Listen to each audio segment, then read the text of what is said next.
Swing and a high fly to right. Weimer retreats, still going back. Look at that ball. Carey to the wall. It is gone. Look at Church celebrate a game-tying homer.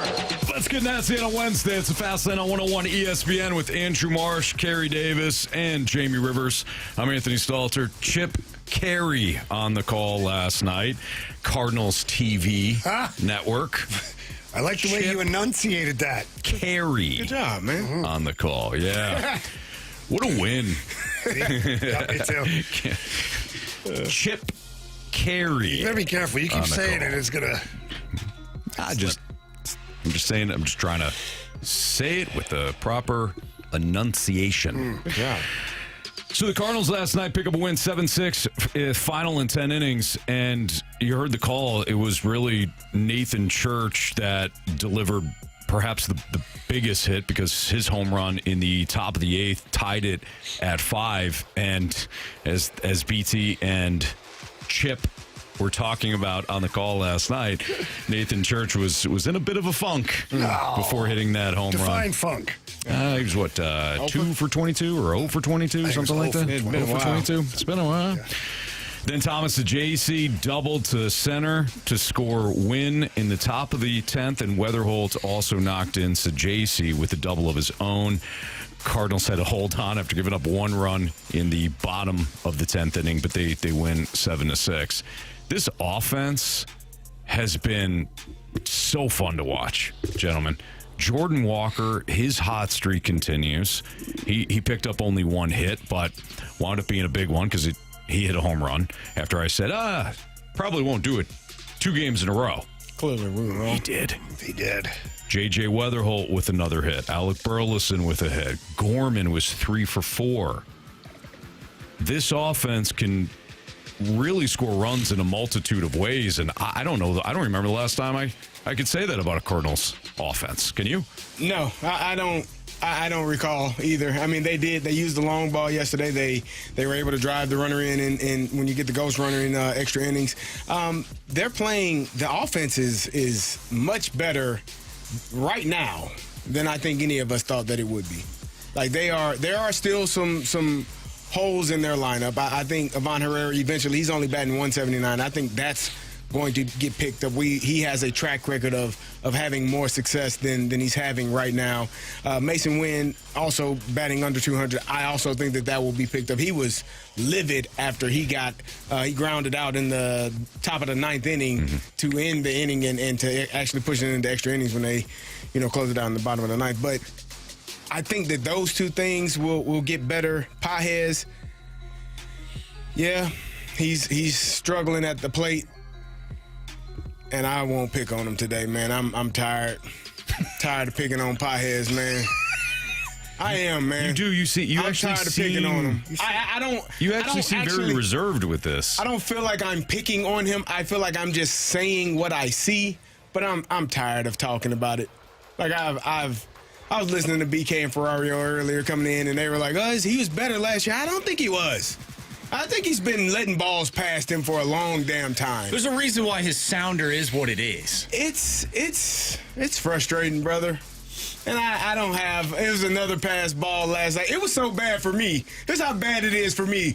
Pages was at the plate, and the Nationals catcher let a ball pass, and I thought it was Pages. Like I instantly thought it was again, and I was like, he's bad. You saw the red helmet. Yeah. My brain just automatically assumed because a ball got past the catcher. That's PTSD. It is, man.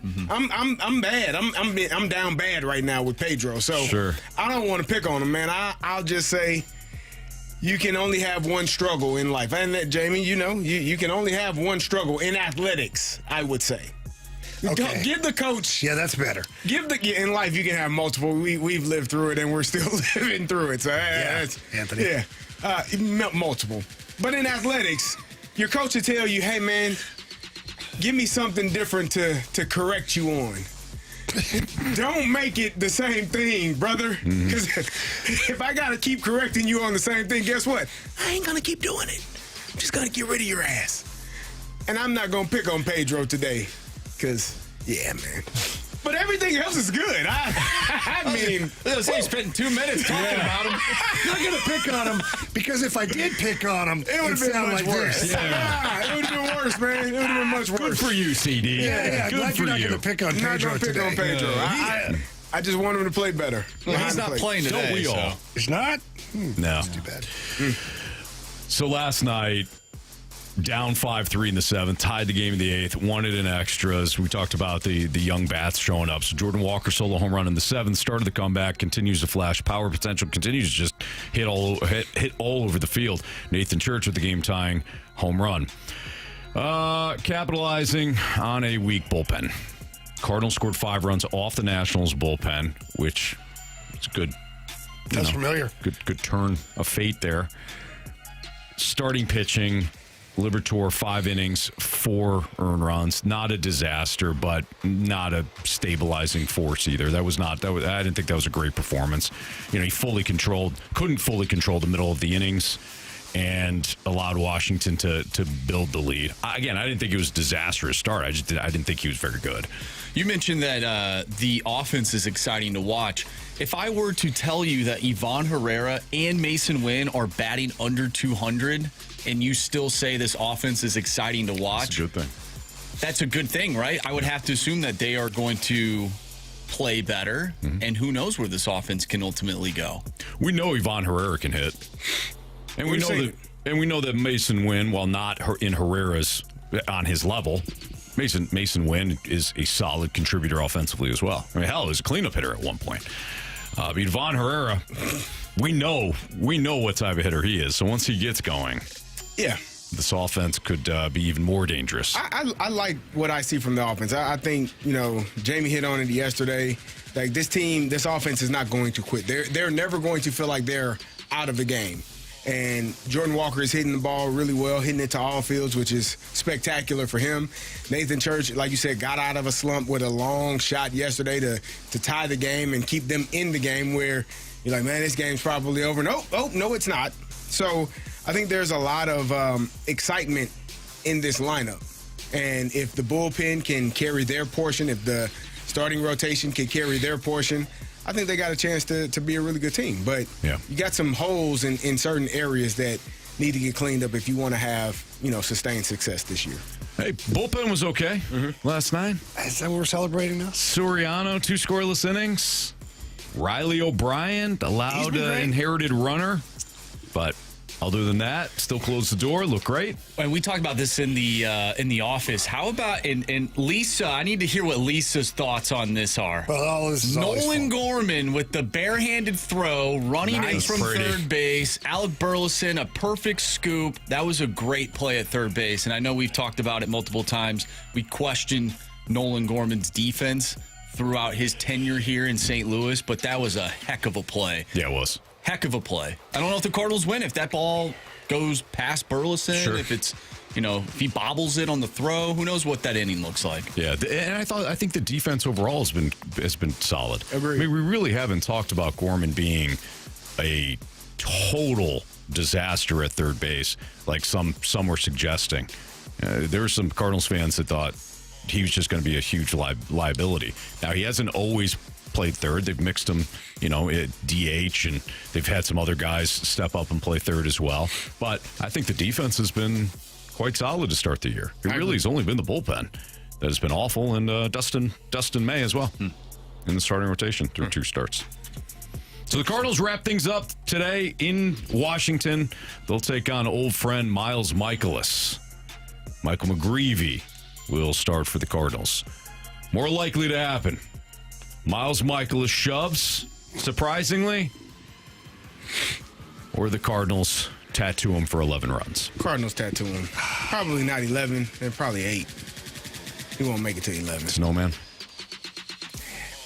He won't make it to 11. Okay. It's too early in the year. They can get him out of the other day. More likely to happen. Michaelis shoves, or he's DFA'd tomorrow. More likely to happen is that he's DFA'd tomorrow. I don't think he's Actually, that's not DFA'd. true. It's that he shoves. Because Washington's pot committed. They know they're not going to be very good. They're like kind of happy. Like, fine, we'll keep this guy. They need somebody to eat innings. Yeah. Is that what he's doing? Mm-hmm. That's what he was supposed to do for years here, and that didn't seem to happen very often. I always found that to be confusing. If you didn't have good stuff, how could you eat innings? Yeah, you're just throwing a bunch of pitches. Yeah. Really. It's more like, I'm just going to throw a bunch of pitches today. Maybe I'll get through 4, maybe I'll get through 5. Hell, I don't know. It's not necessarily eating innings, though.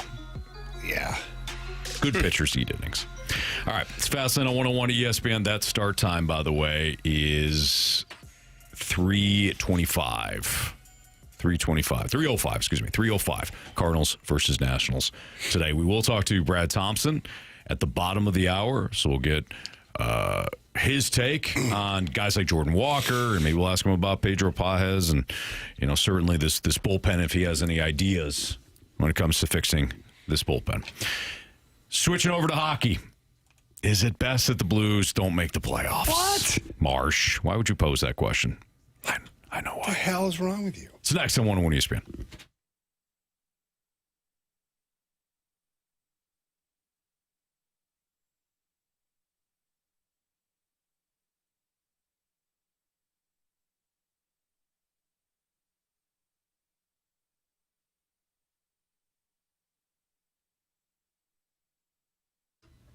You don't get a second chance at a first impression. That's why your front door needs to be something that that you're proud of, and a lot of people look at it, and from a curb appeal standpoint, it really stands out.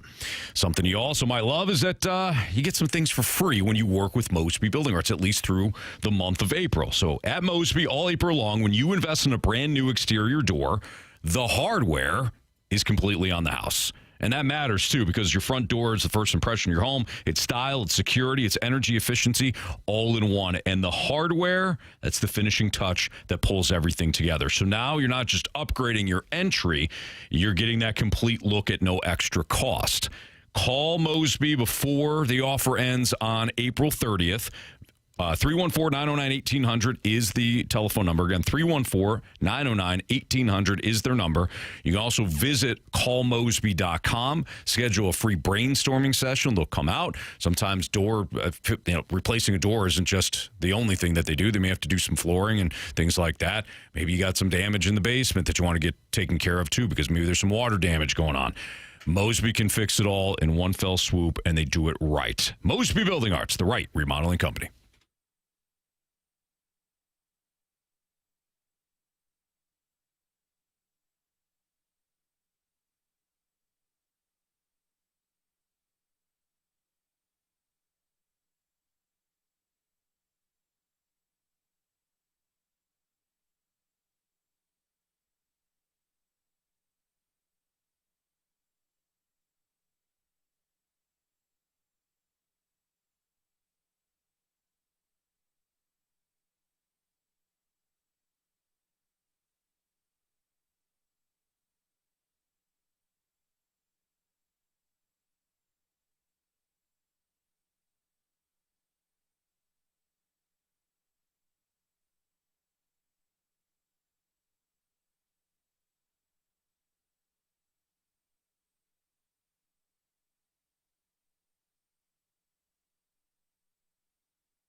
You know, they just haven't found that rhythm that the first line has. How connected that first line is in the offensive zone is underrated. Everyone sees the skill and the plays they make that off the rush, like the goal tonight or the game-winning goal the other night. But they're doing a lot of good stuff and hard work, winning battles, and being connected, and having someone at the net front. Something that, I think that the other lines need to make sure that they have a net anchor a little bit more. That was Jim Montgomery, Blues head coach, following last night's loss to the Avalanche. Game was really lost, I thought, in the first period. I mean, what makes you say that? Well, Jamie outshot 17-2 in that period. Avalanche controlled about 60% of the battles, fell behind 2-0. Did the Blues? Things like that. Huh. Yep. Okay. Yeah. What did you think of Monty's comments coming back? He's spot on. You're not getting scoring from anywhere else in your lineup. Not consistently. And you can't be a playoff team with one line. You just can't. I mean, you're not getting scoring from your second, third, or fourth line. Your power play isn't scoring, so that doesn't help you. Your defense aren't scoring. So, yeah, it's a bad recipe right now. Mm-hmm. Yeah, it's top line and Hofer.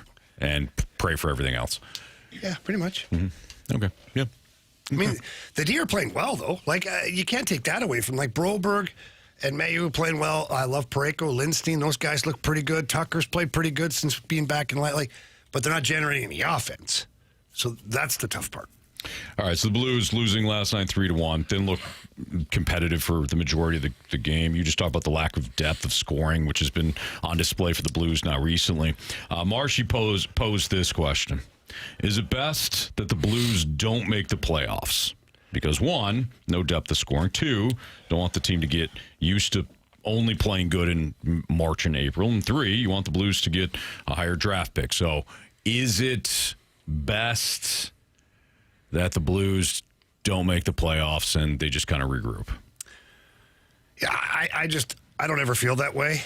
Just because, especially when I look at this lineup, full of young players that have never played a National Hockey League playoff game, full of players that have never actually been through a stretch like this right now.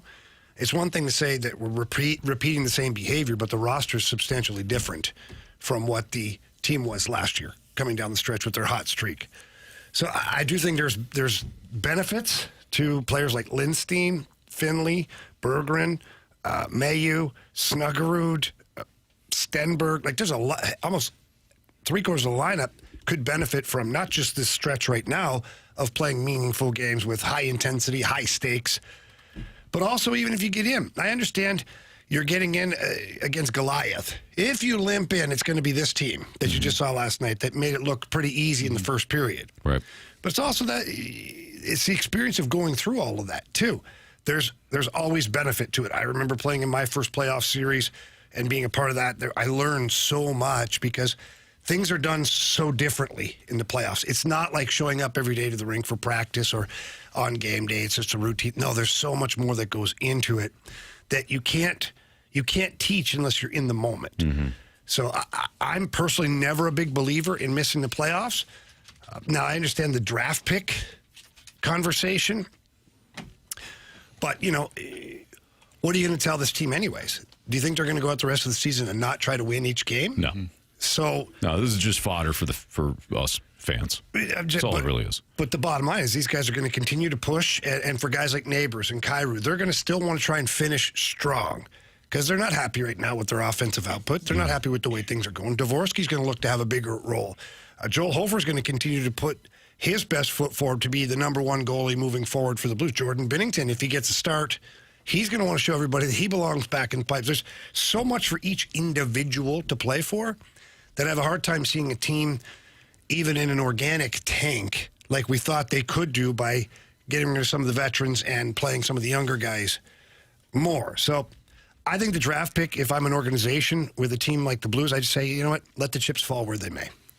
Jamie, how do you get those other lines to play with more force, with more aggression or more. I don't think it's a will or want to, but how do you maximize? It's not like they're not good players. Mm-hmm. So, one, why are they not scoring? And two, how do you get more out of them so they can score? Yeah, they're in my opinion, I don't see them battling through some of these situations. It's not that not that they're not trying.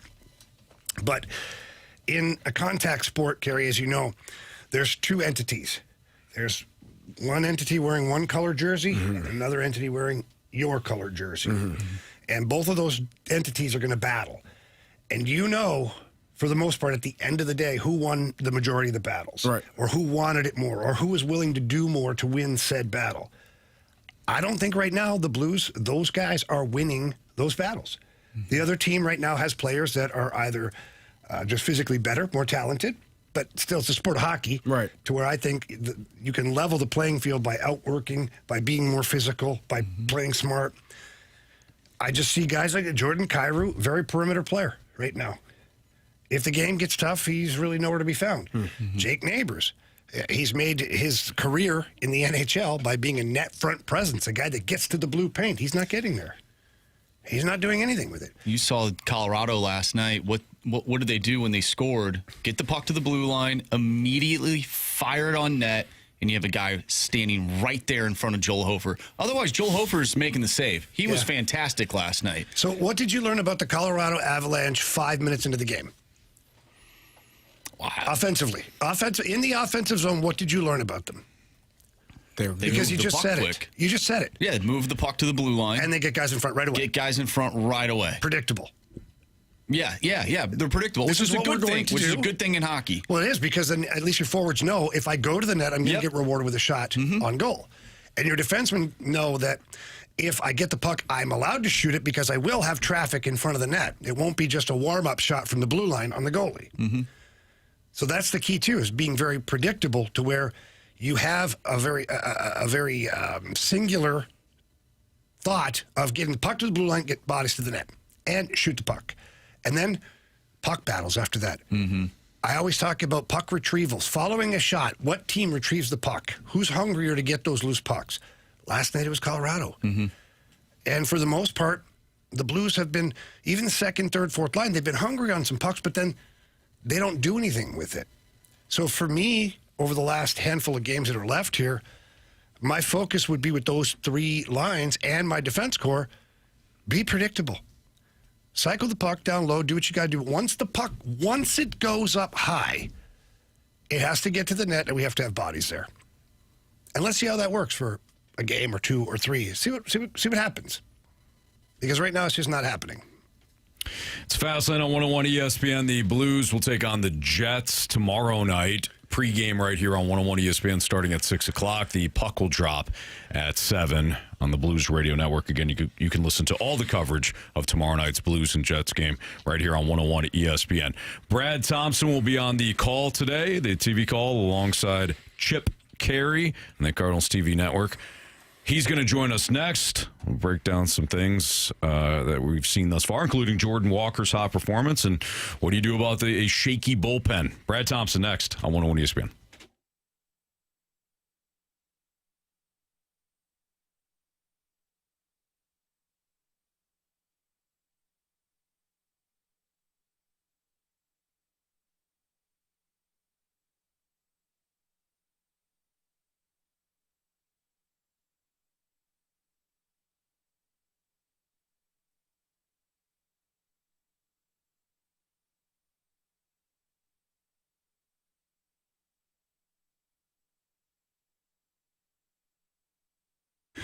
So many amazing things going on in the world of sports here right now, and what better way to get in on all the sports action than to download and use the Circus Sports app.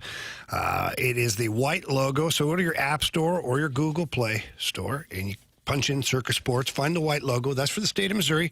Click on that, sign up, and you are ready to go. Whether it's baseball, basketball, hockey, even golf, you name it, whatever sport it is, Circus Sports has great odds for you right there. They've got great lines on the futures bets as well. Tight money line splits on a nightly basis. Like tonight, I like this play. The Buffalo Sabres are at the New York Rangers. The Sabres have been hot recently. They're minus 142 on the money line. I would hit that for sure. The Oilers at the San Jose Sharks. Oilers are a slight favorite, minus 125. I would go with the Sharks at plus 105. In that game. All that available on your Circus Sports app. It's really easy to use, lots of fun, and just great things going on over there at Circus Sports. So please download the Circus Sports app, or why don't you visit circusports.com. Again, that's circusports.com, where all the action is. Must be 21 or older. Gambling problem? Call 1-800-GAMBLER.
ESPN Sports Center. I'm Andrew Marsh. It's time for a Sports Center update brought to you by Saliga Heating and Cooling. We just got done talking about your St. Louis Blues as they fell to the Colorado Avalanche by a final score of 3-1 last night. Blues will be back in action tomorrow, taking on the Winnipeg Jets, and you can listen to that game right here on 101 ESPN. Pregame starts at 6. Puck drop is at 7. We'll talk with Joe Vitale at 3:45 and Blues head coach Jim Montgomery at 5 o'clock. So stay tuned for that. We're going to talk with Brad Thompson next as the Cardinals picked up a huge win last night against the Washington Nationals, 7-6, the final in that one. They're back in action for the rubber match as Michael McGreevy will take the mound going up against Miles Michaelis. First pitch from D.C. is at 3:05. I'm Andrew Marsh, and the Sports Center update is brought to you by Saliga Heating and Cooling, a Daikin heating and air conditioning dealer.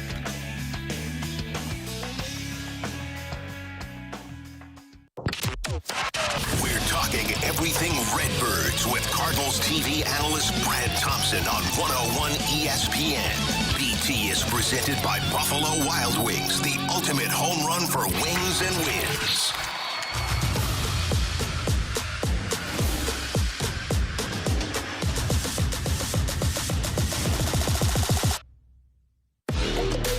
It's the Fast Lane on 101 ESPN with Andrew Marsh, Carey Davis, and Jamie Rivers. I'm Anthony Stalter. Let's head to the Collier and Thompson phone line, where our guy Brad Thompson is ready for today's Nationals and Cardinals game. But, BT, we'd be remiss if, one, we didn't tell you, incredible job on the Sunday night broadcast on NBC. Tell us a little bit about the experience, man, and don't be humble about it. You killed it. No, I appreciate it, man. It was fun. It was different. I mean, you guys know this. You get used to, we're all very fortunate. We love what we do, right? And you have a routine of doing what you do, whether it's doing a 4-hour radio show every day or doing a Cardinal game. And you get very used to your routine. It's fun when your routine gets blown up a little bit and you try something new. So I enjoyed it. I enjoyed the mix. Jason Benetti is, obviously one of the best in baseball, so getting a chance to work with him was fantastic. I love how they had Adam Ottavino that was on the broadcast down the line doing pitching stuff. Like, everything about it was just a fun thing. So it was a challenge for me. It took me about, 8 or 9 innings to feel comfortable. But once that was done, no, it was a lot of fun, man. I appreciate you saying that. All right, so when's the next time we can see Brad Thompson on NBC? I mean, come on, man. That can't be it can't be a one-off for you. Who knows? I don't know. The Cardinals have 4 games on their network, so we'll see. We'll see if your boy gets the call again. If not, that'll tell you exactly how well I did.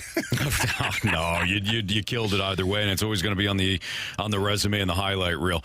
Brad, as we dive into the Cardinals, I want to start off with one of the hottest players right now, not only with the Cardinals, but in baseball. It's Jordan Walker. And, Brad, you would know better than I would, but not only does Jordan Walker look more confident, he looks like he's got a better idea of how pitchers are going to attack him each and every at-bat. But can you give us some insight on that?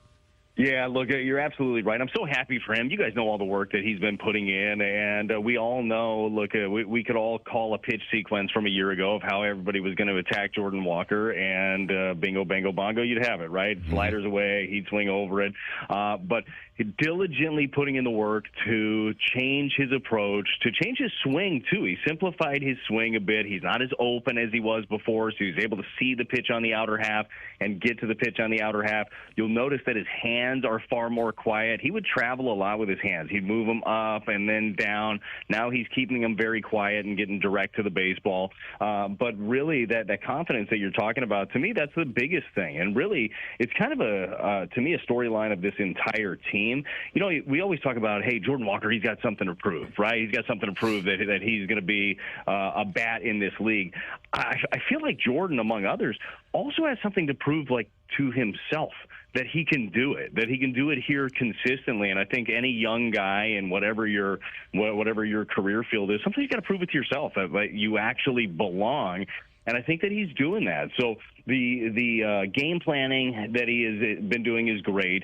Him sticking to his game plan has been huge, because not trying to get out of it, not trying to do too much in spots. I mean, everything about the way that he's approaching the game right now has been great. Does that mean he's not going to, have some funks where he gets back into that swinging at that pitch? No. But how quickly can he make those adjustments? So for him right now, hitting for average, hitting for power, playing a good outfield, he's checking every box right now, and you can just kind of see it in the way that he moves.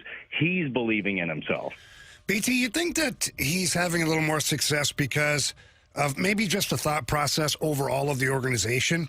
They got younger. I don't want to say expectations were lowered, but winning a World Series is not at the top of their list right now. If they do it, great. But I just feel like sometimes these young guys in particular, like Jordan Walker, it always felt like the Cardinals needed him to come in and be a big bopper. They kind of fast-tracked him a little bit because they needed that middle-of-the-order bat. And now this offseason he was able to train, do his thing, come into a team where it's like, hey, you know what? We're all going to develop together. We're all going to grow together within the organization. Do you think that's helped him a little bit just from the mental side? No, I definitely do. I think it is a combination of things, right? It's one, the experiences that he's already been given at the big league level to succeed and to fail. Like you learn from all of those things, right? All of the reps that he's had the last couple of years.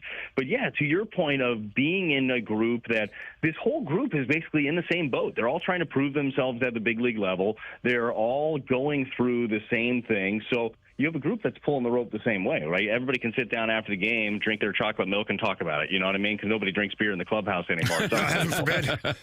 Unreal. Protein shakes left and right. It's disgusting.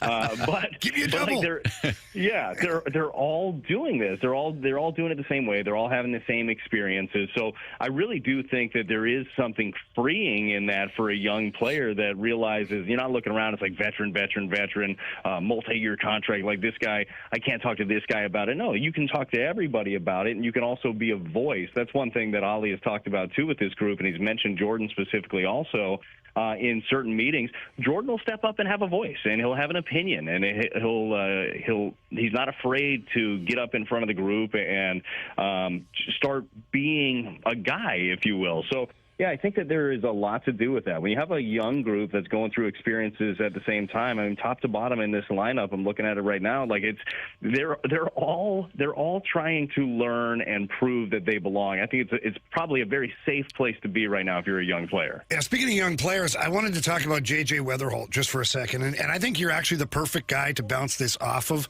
because he played for the Cardinals. You've been around the organization for a long time.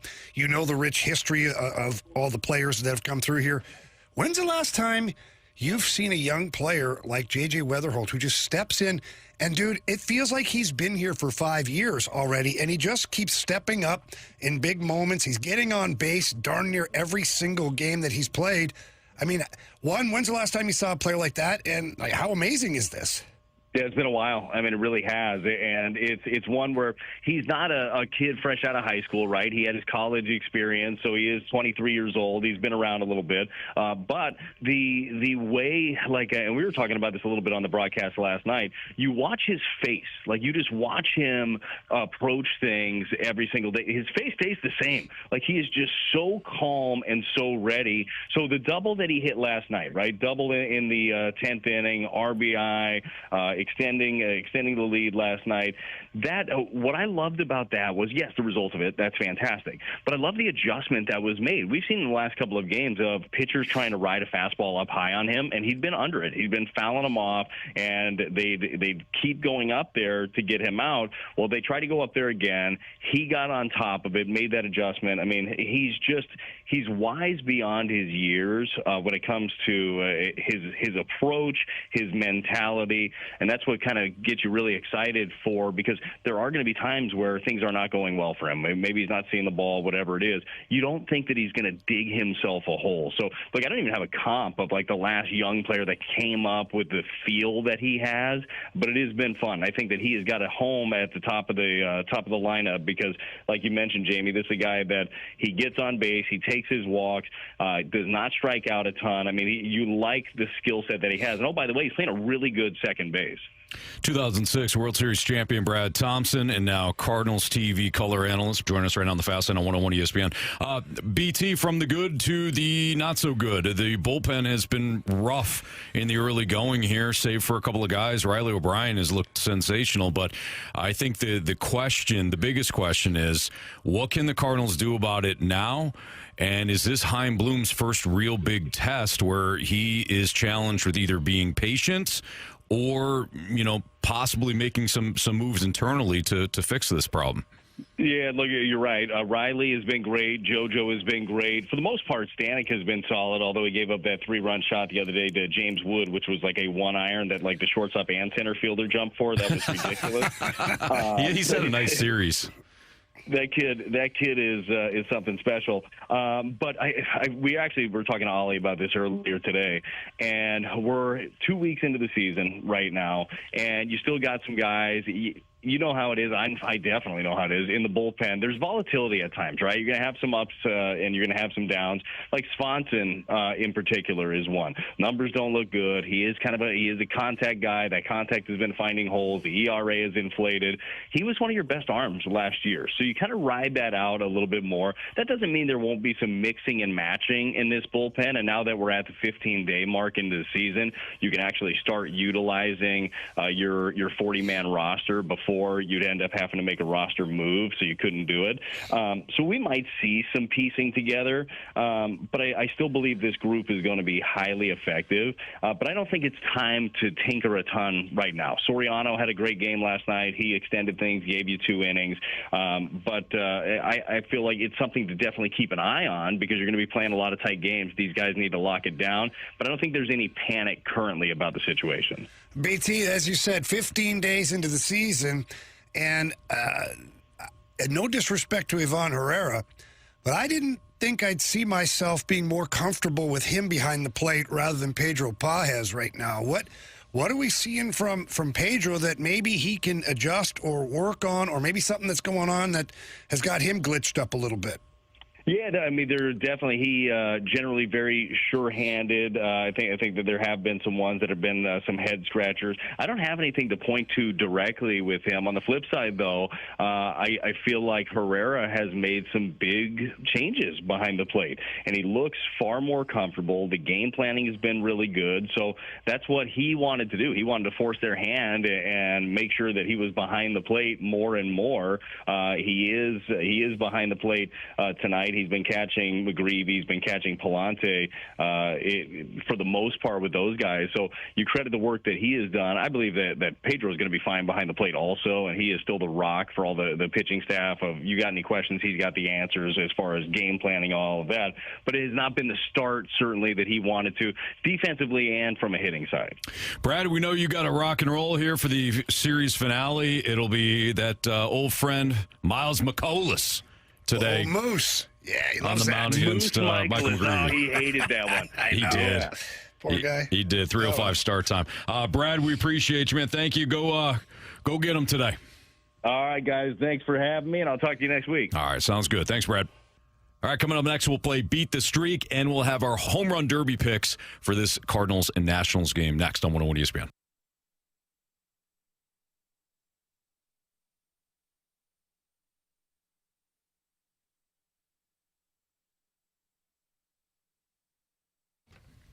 Hey, have you ever opened up the garage door and it made a loud noise, maybe a loud bang? You might be dealing with a spring issue. You also might be dealing with something even more serious. That's why I highly recommend calling my friends at Don's Garage Doors. When it comes to Don's Garage Doors, they've got the 24/7 emergency team that's ready to go. And if you call before 10 a.m., you'll have an opportunity to have them come out for same-day service or schedule what works best for you. If they can't make that same-day service happen, you get the $300 that you can go toward a repair or replacement. So, again, if they can't make it happen at Don's Garage Doors, you get $300 towards your repair or replacement. If you know that you've had your garage service in the last couple of years, I highly recommend going with the $29.95 tune-up for Don's Garage Doors. It's available this month, complete tune-up special. It's less than $30. If your garage is already acting up, don't worry. They can handle things right there for you. If you need a full garage door, replacement, if you're looking to upgrade, maybe you're looking to go with something a little more stylistic, Don's Garage Doors can handle all of that for you. So give them a call, 866-4-DONS-DOOR. Again, 866, the number 4, Don's Door, or visit donsgaragedoors.com.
streaking! I want to hit baseballs. All of my successes depend on me. You ready to hit? The hits just keep on coming.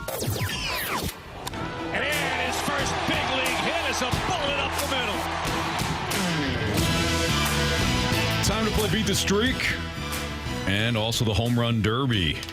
Let's give you that lineup since we didn't have an opportunity to play the lineup game since it's a matinee game for the Cardinals and the Nationals as they wrap things up in Washington. So let's give you the lineup for the Cardinals. Michael McGreevy, toeing the rubber for them, 0-1, 2.53 ERA.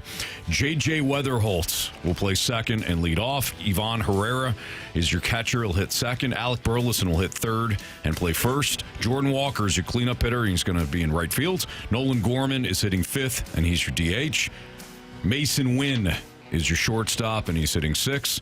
Ramon Urias will play third, and he's the seventh hitter. Thomas Sajaci will be in left field. He's hitting eighth. And Nathan Church will be in center field, and he'll hit ninth. Our guy Tim, who was with us yesterday, that collected a hit, he's working right now. So, Marsh, you've been in contact with him. Yes. And he's got a couple of different options as far as Beat the Streak.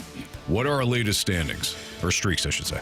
Carey has a streak of 5 right now to start off the 2026 campaign. There you go. Shout out to Carey. Anthony, you have a streak of 2. I have a streak of 1. Tim has a streak of 1. And Jamie is back to 0. Yeah, whatever, dude. Who got you yesterday? I don't know. Who cares? You had Ivan Herrera, who walked twice. So that doesn't help. That should count, though, honestly. If you got a guy that's got a good eye at the plate, you should be rewarded, not penalized, you know? 3 walks equals a hit? Sure. I don't think so. No, I think it's got to be hit. I agree. Whatever, guys. He ain't playing the on-base percentage game. No. You know It's okay. It might change, though. Might change in the next few years. Oh, yeah. All right. Always looking at different options. Carey. C.J. Abrams has been pretty darn good for me. I'm going to go with J.J. Weatherholt. Okay. I'm going to go with... Let's go with Urias. Hey, he's been good. Good signing. Absolutely. Yeah. Good depth piece. All right, Tim is up next. He texted in and said that he will stick with Nolan Gorman. So Nolan Gorman off the board. Okay. Marshy. I am going to go today with Alec Burleson. And Jamie. Give me that Jordan Walker. Jaywalk. Yeah. All right. So Carey with a streak of 5 as J.J. Weatherholt. I have Ramon Urias. Marshy selected Alec Burleson. Our listener Tim went with Nolan Gorman. And as Jamie just told you, he's going with Jordan Walker. From Beat the Streak to Home Run Derby.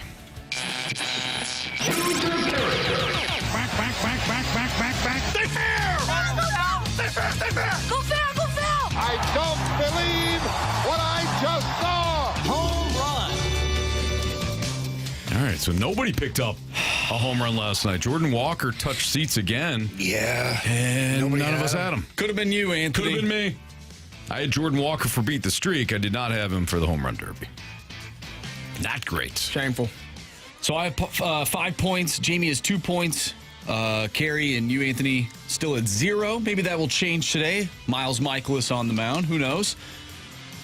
Splashback deuce in the snake pit. Typed, Marshy hasn't had a vision of Ivan yet. Give me Ivan Herrera to hit a home run today. Yeah. Oh, Ivan. Jamie. Yeah. Give me Burley. Is it me? Yeah. There's no way he does it again. Give me Jordan Walker. Yeah, I went with that theory yesterday, but I didn't take him. Yeah. No way he does it again, Anthony. It's just, those things don't happen. Right? That's why I'm taking Nathan Church. No. Really? I thought you'd go Gorman. Gorman profile's great against this guy, Michaelis. Never seen or heard of this guy, Michaelis. It's never who you think. Got good stuff? No. It's never who you think. All right, Anthony, who are you going with? Church. Who are you going with? Nathan, take me to church. Nathan Church. Anthony, that's disrespectful. You might not believe. There's no way he does it again, though, right? Exactly. There's no way he does it again. Not possible. It's just not possible. Who was the last player to hit back-to-back home runs for the Cardinals? You know what I mean? It's been about less than 24 hours. You know? A day. A day. Miles Michaelis, gentlemen. 0-2, 14.46 ERA. That's not good. No, it's not at all. Can we be real here for a second? If the Cardinals lose this game, is that embarrassing? No, this is a I expect professional nothing baseball from this team. team. So who cares? Man, you just landed on. I said let's be real here. What are you doing? What did you guys expect from this team? Okay, Marsh, how do they Now lose, we care if they're going to win or lose? I'm excited, at least. I'm excited, too. But How do they lose? Let me rephrase. If the offense is non-existent today, is that embarrassing? Yes. Okay. Yeah. why do you say it like that? Well, he just read off some statistics from the starting pitcher for the Nationals. You want more? I'm just saying. Yeah, I want starting more. Give me pitcher. more. The starting pitcher today for the Nationals was hammered for 11 runs in 4 1/3 innings last week. He was hammered. Hammered. On the mound? Yes. Before or after the game? During. Michaelis allowed only 4 home runs in that game. Max Muncy also just missed adding a 5th.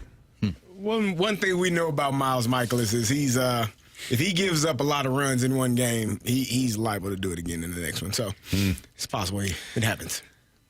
Now, there was one former Cardinal that pitched a full 9 innings in Washington last year. Mm-hmm. That was the Fed man. The Fed man. The Fed man. Yeah. I saw the Fed man pitch yesterday. He had an opener, and then he came in. Didn't help. It didn't help. In the majors? Yeah. He's back with the White Sox. Good agent. Isn't that who we got him from? Yes. So we basically, we got nothing. That's correct. Yeah, it was a great trade. Well, no, Carey said it right. We got 2 weeks trade. of Tommy Pham. Great trade. He got rid of Tommy Edman. Got him off the books, Ant. That's what they were trying to do. Yeah. No, I don't think we will. We're going to get right-handed power and started the starting pitcher of our dreams. That was a great trade. He stunk. Yeah, not good. Fetty has been better than Michaelis, though. Fetty's only 0-2 with a 4.09 ERA. Oh, he's ready to roll, man. Miles is he might shove today. Allowed a career high. We'll see. In fairness, he did pitch against the Dodgers last time. How many runs did he give up to the Cubs last year before they finally took him out? 32. Wasn't that 8? 32. 8 or 9 runs in the first 2 innings? Well, let's check. It was a good game. that was Was it? For the Cubs. that was during the 4th of July weekend, right? Sure were fireworks. That was the same weekend Pozo hit that huge home run.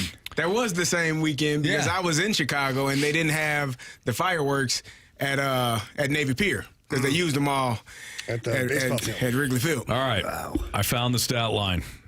It was the 4th of July in which Miles Michaelis faced the Cubs at Wrigley. He went 6 innings, allowed 10 hits, 8 runs, all of them earned, and 6 Home runs. home runs. Yeah, that was it, man. He allowed I was there. I was in Chicago. Was that a night game? No, Wasn't that a Sunday it was night a game? day game. Had it been a night game, they would have charged for the fireworks show. That's a good call. I think Fetty pitched the Sunday night game.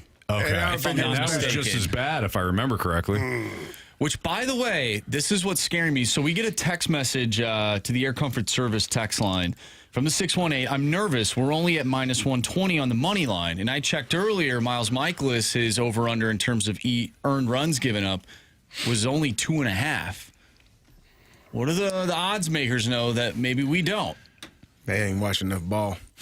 I guarantee you, Carey, they have. They're guessing? They're not in the business. They're not in the business of handing you free money. I don't know, but the way that you phrased it does get me thinking there's something amiss here. I think they just got it wrong. No? Okay. I don't like this at all. Every now and then, Anthony. Yeah, I don't like this at all. And, It happens every now and then. I think Oh, man, the total hits over 5.5.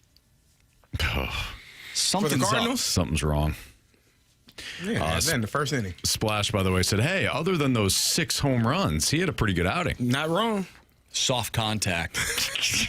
Not at all. I love that. I love when he used to say, well, you just take away a couple of those hits. Feel pretty good about it. Soft contact all the way around. They went over the fence? Oh, man. What is the real version of Robert the Thomas? We'll get into that next on 101 ESPN.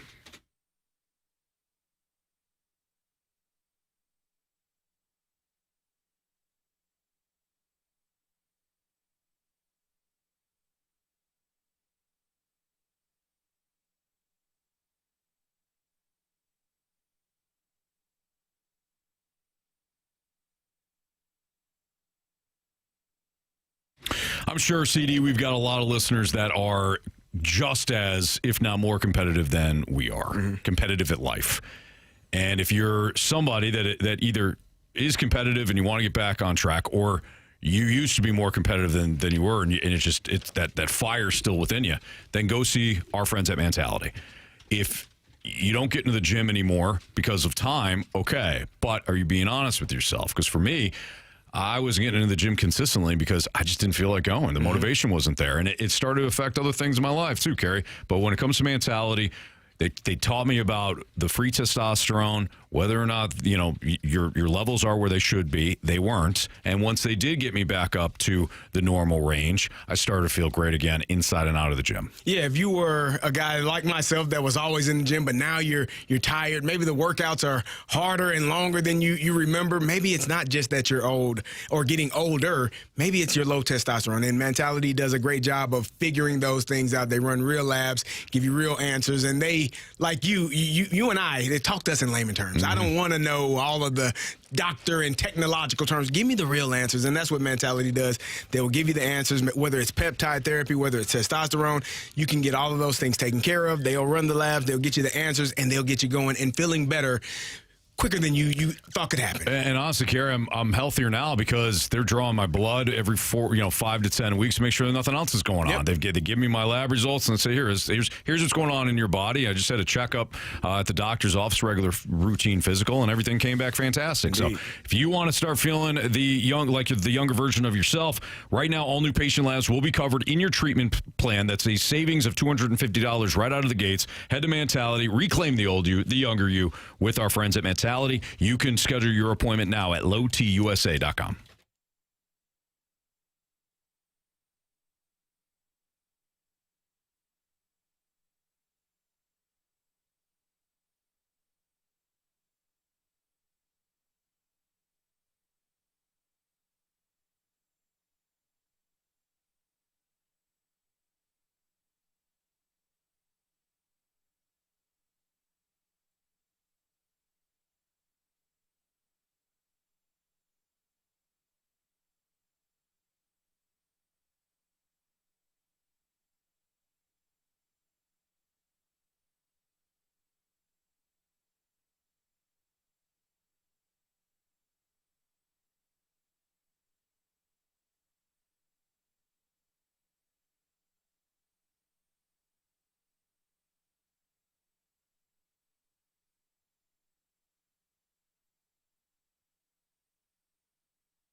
Snuggerud, far wing to Thomas in the middle.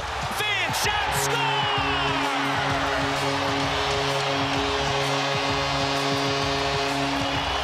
They're on the board, and Robert Thomas with his 22nd of the year.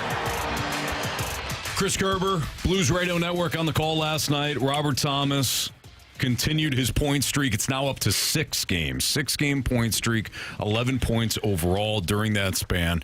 Thomas carrying the offensive momentum right now, along with his top-line mates. The problem is what we discussed earlier as far as the Blues are concerned. The depth of scoring just hasn't been there for the Cardinals. So, Jamie, what do you believe is the real version of Robert Thomas? The one that we saw and have seen at the start of year, the last 2 seasons. I know he was banged up last year, so maybe it's not fair to include last year, but the production just simply wasn't there, however you slice it. Or the version that we're seeing now, post-Olympics, as well as last year, post-Four Nations, when he really turned it on. Yeah, I think the real version is what we've seen the end of both of the last 2 seasons. And let me explain why. Is even when you go back to 21-22, that season of 21-22, he had 77 points in 72 games. That's, 4 years ago. Mm-hmm. That's pretty good season. The following year, 65 points in 73 games. But then in 23-24, 86 points in 82 games. And then last year, 81 points in 70 games. So what you're seeing right now is really what he is. It's not just a small body of work where you're like, he only plays really well after the Four Nations or after the Olympics. Now, his production has been fantastic in both of those terms, like both of those time frames. But again, when you look at the full body of work, he's been averaging over a point a game for several seasons now. So I'd like to think that the real version of Robert Thomas is what we're seeing now. Healthy, playing with good line mates, contributing good offense. The 22 goals is great. The most he's had in the season is 26. So, will he get there this year? I don't know. The way he's playing, maybe. But again, he's at 57 points in 59 games. I think he gets to a point a game again this season. And if that's the case, you've got a guy that I've talked about, is an 80 to 90 point player. Will we ever see Robert Thomas go to a 90 to 100 point player? Yes. Possibly, especially if he's got line mates that are producing like Holloway and Snuggerud are, or even if he has a line mate in the future that can produce even at a higher clip than those guys. If the power play operates at a higher clip. Right now, Robert Thomas should have 10 to 15 more points on the power play. Mm-hmm. That power play has just been abysmal almost all season. It's just, whatever it is, they can't figure it out. But if they do figure it out, even like next year, then that's another 10 to 15 points you can add to a guy like Robert Thomas. Mm-hmm. So I think what we're seeing right now, although it seems like, a period of time like where it's just like nitrous oxide here, yes, it is a small amount of time that he's scoring a lot of points, but overall, when you look at the full seasons, he's still kind of the same guy. Yeah, as you noted, 39 games, 16 goals, 41 assists, 57 points, plus 34 overall. March and April 2025, the 22 games, 5 goals, 28 assists, 33 points, plus 11. This March and April, 17 games, he's got 11 goals, 13 assists, 24 points, and is a plus 23. So those are the differences right now. So 314 says, point per game doesn't make you elite. I don't think I used the word elite. You did not. Not today. Nope. So whoever used that word elite, I will apologize for them. Elite to me is 100-plus points. Well, if you look at Robert Thomas in his last 2 seasons, these months of March and April, he has played his best hockey. If you can get that production, 39 games, 57 points. That's 100 points. Imagine that throughout an entire season. Let's say he's healthy and now he's playing with the current line mates that he has now. Maybe you do have that 100-point player and that superstar that we've been clamoring for the Blues. Maybe it still is Robert Thomas. Well, it's still, though, but part of the riddle to that is being able to do it. Like if when you have those 2 letters together, if, you don't know. Right. And so that's the problem. He hasn't been able to stay healthy.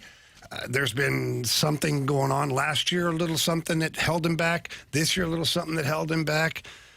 There were pockets this year where he wasn't producing. You can complain about the power play, but who's the guy who's supposed to be fueling the power play? It's supposed to be Robert Thomas. He's supposed to be the guy that is the quarterback, per se, out there. And the power play hasn't been good, so he can also bear his portion of the blame for that. So, yes, if all of this lines up, then he can be that 100-point-plus player. But the reality is he hasn't been able to do that. Now, I still value what he brings to the table tremendously. If he can score 82 points to 90 points a season, you've got a very good center iceman. And again, you can't overlook the fact that he gets used in every situation. He kills penalties, power play. He's out there sometimes and gets tough matchups, big face-offs, all those things. It's not like he's always starting in the offensive zone with a distinct advantage for that shift. So I think he's a good player. He's not elite yet. I think he's an 80 to 85 point scorer per year. And I say that because he's only played 82 games one time in his entire career. At some point, there's going to be, and I get it, hockey's hard. It's a physical sport. But at some point, he's going to more than likely, based on his track record, deal with some sort of injury, which is going to prevent him from getting to that 100-point scorer. And we can, again, if potential, those are dangerous words when you're in sports because that means you haven't done it yet. We can assume that he's that caliber player, but he hasn't done it yet. And so for me, I would go with what I see on a consistent basis, which is 80 to 85 points per season. And if he plays an 82-game season, God bless him, because I think that that's outstanding. I also think it's very difficult. Well, I don't know what that was. A horn? It was loud. But, yeah, I think it did. No trains around here. But it's a difficult task, but I would assume that at some point I don't get too high off of what he's done the past two seasons after the break, because if you're capable of doing that for that stretch, then let's see it for an entire season. Sure. Like, it's in there, obviously. So I don't know if maybe you're saving some to have some gas at the end of the season. Maybe. And if that's the case, I don't know that to be true. But if that's the case, I don't think that you are the 100-point player. Right. Because you may not have the ability to do that for a full 82-game season. I need to see it from game 1 to game 82. Every single night is you going to be able to have that?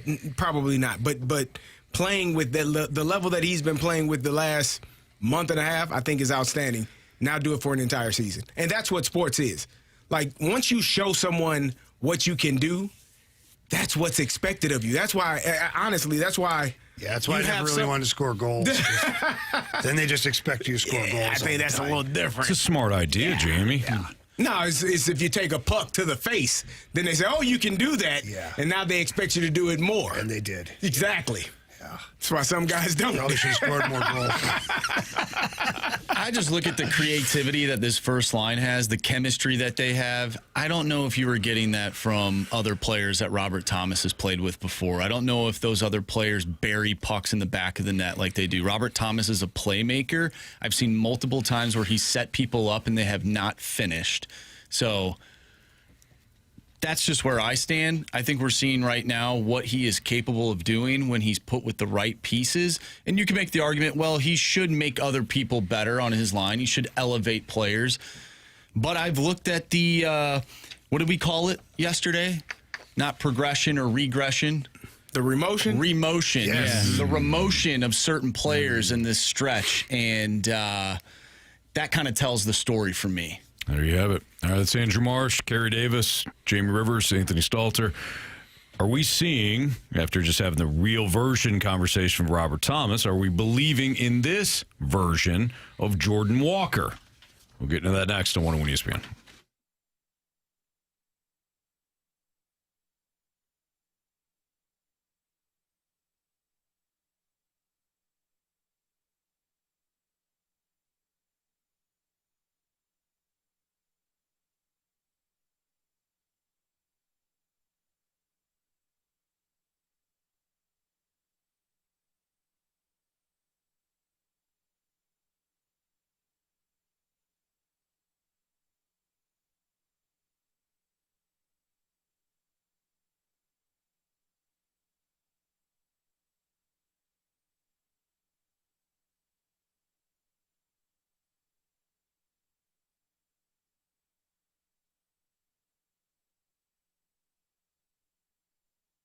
Anthony, I was told last summer that by a pest control company, I won't name their name, but we can't really guarantee to catch moles. We'll just be out every week and we'll try our best. That's convenient. Yeah, nah, not for me. It wasn't.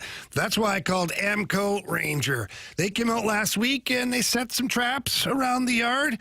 And today he came back to check the traps. Bam, we got him. At least one of them. That's because Amco Ranger, they know what they're doing. They also came back to get all the areas in the backyard, down around the basement. They got inside in the basement as well, making sure that those ants don't come out. We've got some wasps and some bees that were out there, but Amco Ranger showed up, and they're taking great care of it. I've never been more confident in my pest control. And you should be too. They're locally owned by the same family for 60 years now. They have hundreds of 5-star reviews on Google, and they service the entire St. Louis area as well as St. Charles and also neighboring counties as well. Whether it's termite protection, mosquito and tick control, lawn care, so much more right there with our friends from Amco Ranger. So please don't wait another minute. Don't put up with those pests one more day. Call Amco Ranger. Tell them Jamie Rivers sent you in. That number, 636-441-2847. 636-441-2847. Or visit AmcoRanger.com.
Driven toward right. That's pretty well hit. Weimer going back. He's going to turn, and Walker has another opposite field home run.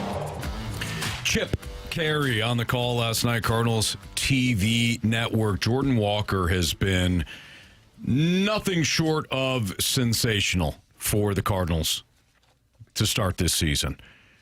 Whether you look at the standard numbers or look at his StatCast profile, things are very good, if not great, for Jordan Walker. So, Carey, you posed the question: Are we finally believing this version of Jordan Walker? Is this for real, or are you guys still cautious? Yes. Well, one of the things that I think was most concerning over the past couple of years was obviously his chasing out of the zone for pitches and pitches that he had no chance of doing anything positive with.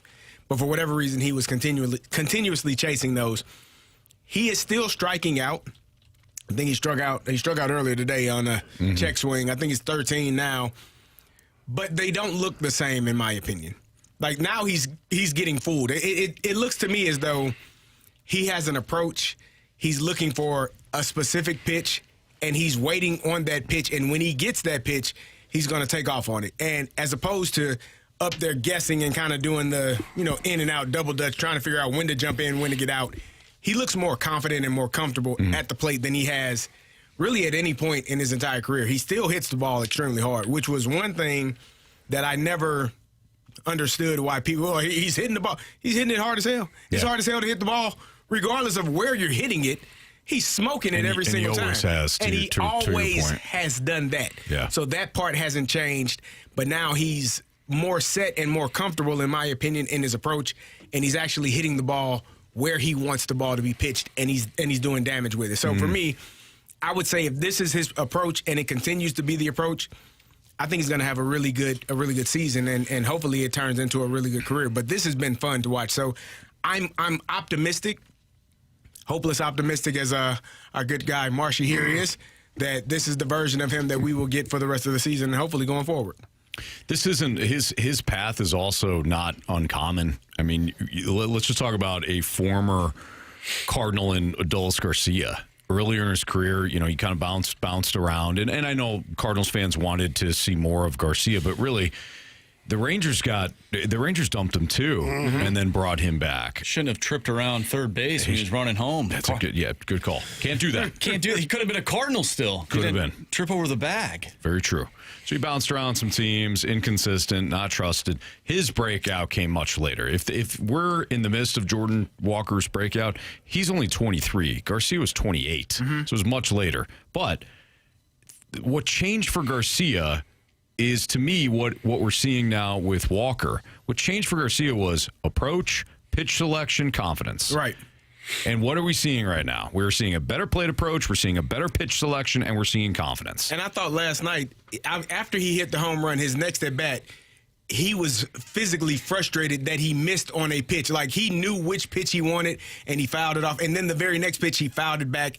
And then the next pitch, he gave it a shot to right center, and I think it was Wood went out there and made a hell of a catch. But he's starting to see the ball. In my opinion, he's seeing the ball better, he's picking it up better, and he's more disciplined at the plate than I have seen him be this far in his entire career, which is promising to me. Yeah.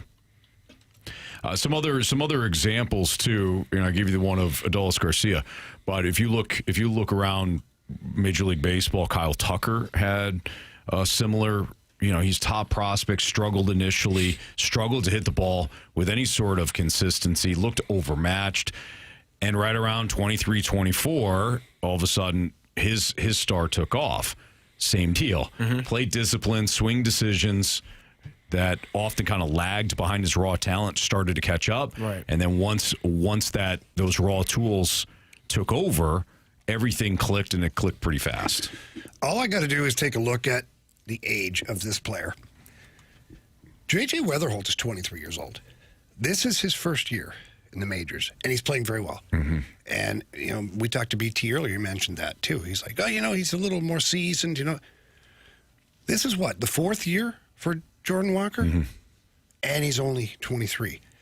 So maybe he's finding that maturity, that confidence, the ability to prepare more efficiently, away from the field. Maybe he's discovering all of that right now at 23, which J.J. Weatherholt is being praised for because he's entering the league at 23, confident, and he's got the work ethic, and he's, Right. Well, why can't the same be said about Jordan Walker being the same age as him and now having, I would say, almost equal success? No, that's a fair point. Absolutely. I just think we forget sometimes that Jordan Walker, I think he got rushed along too quickly. I think the Cardinals were so desperate for that big middle-of-the-order bat. They saw the size of him. They saw his frame. They said, oh, man, look how hard he hits the ball. They were so hungry for it that he wasn't ready for it, though, and they screwed it up. And now I think because this team, the expectations are a little bit lower right now, because there's younger guys, because they might be taking more time, because Chaim Bloom maybe brought in more people, staff, to work with him, because the Cardinals were understaffed in the past, last couple of years anyways. And now you're seeing a young player that's developing the right way. An underrated aspect to all of this, too, is his defense. So not only is his offense starting to come along, but we've seen multiple great throws, some diving catches. He has looked the part in right field, which is something that he struggled with early on in his career because he wasn't a right fielder. He was not an outfielder. He was a third baseman. Right. Yeah, and he was developing in the majors. In real time. And it's all sort of coming together this season, which is just super fun to watch. And what I love about him at the plate is that he's driving the ball the other way. That ball is on the outside of the plate. Instead of swinging and missing at it, man, he's driving it to right field. Or swinging at it and rolling over the top of it because he's trying to pull it. Exactly. He's accepting where the pitch is and driving it. And wherever you pitch it, I'm going to drive it. And I think it just makes life a lot easier when you have a pitch that you're looking for, and if it gets thrown, you're going to do damage with it. And I think as the season goes along, obviously pitchers will make adjustments. He will have to continue to make adjustments. But I think so far this has been really good. I mean, you couldn't have asked for a better start for Jordan Walker coming into this season than what he's doing right now. Agreed. All right, that's Carey Davis, Jamie Rivers, Andrew Marsh, and Anthony Stalter. Speaking of Marsh, he's got what's trending for you next, including a big deal for yet another young player in Major League Baseball. That's next.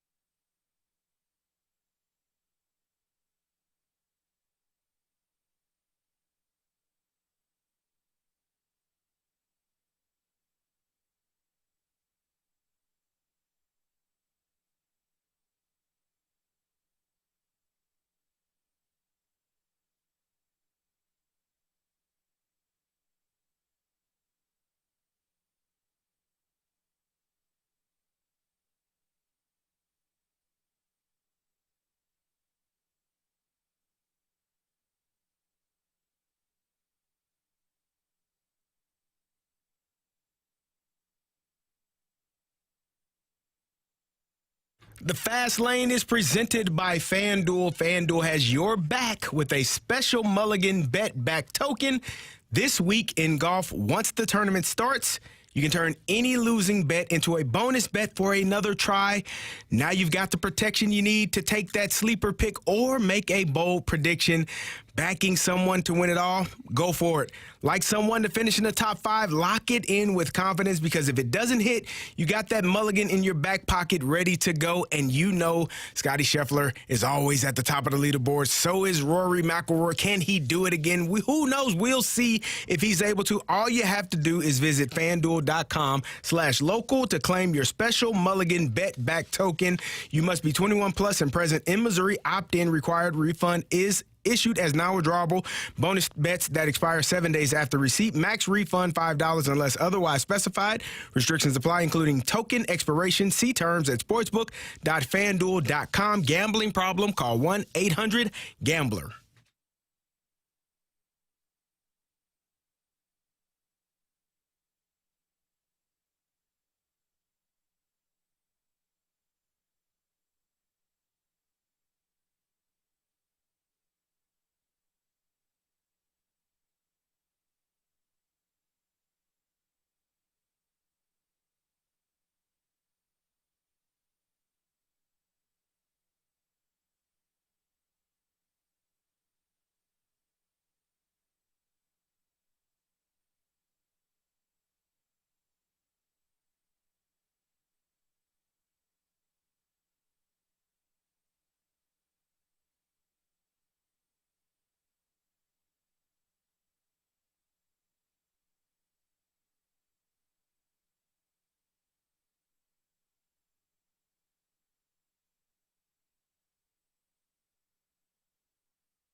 101 ESPN Sports Center. I'm Andrew Marsh. It's time for a Sports Center update brought to you by Universal Windows Direct. The Cardinals are threatening in the top of the second inning. 0-0 the score between the Cardinals and the Nationals. We'll keep you updated on that one throughout the show. We are going to talk with Joe Vitale in about 15 minutes. Talk about the Blues' loss last night to the Colorado Avalanche. We'll also discuss that as well with Blues head coach Jim Montgomery at 5 o'clock. But coming up next, we have a What's Trending. I'm Andrew Marsh, and the Sports Center update is brought to you by Universal Windows Direct. You'll be saying, I love my windows. What are the hot topics in the sports world? What in the wide, wide world of sports is going on here? Here's what's trending.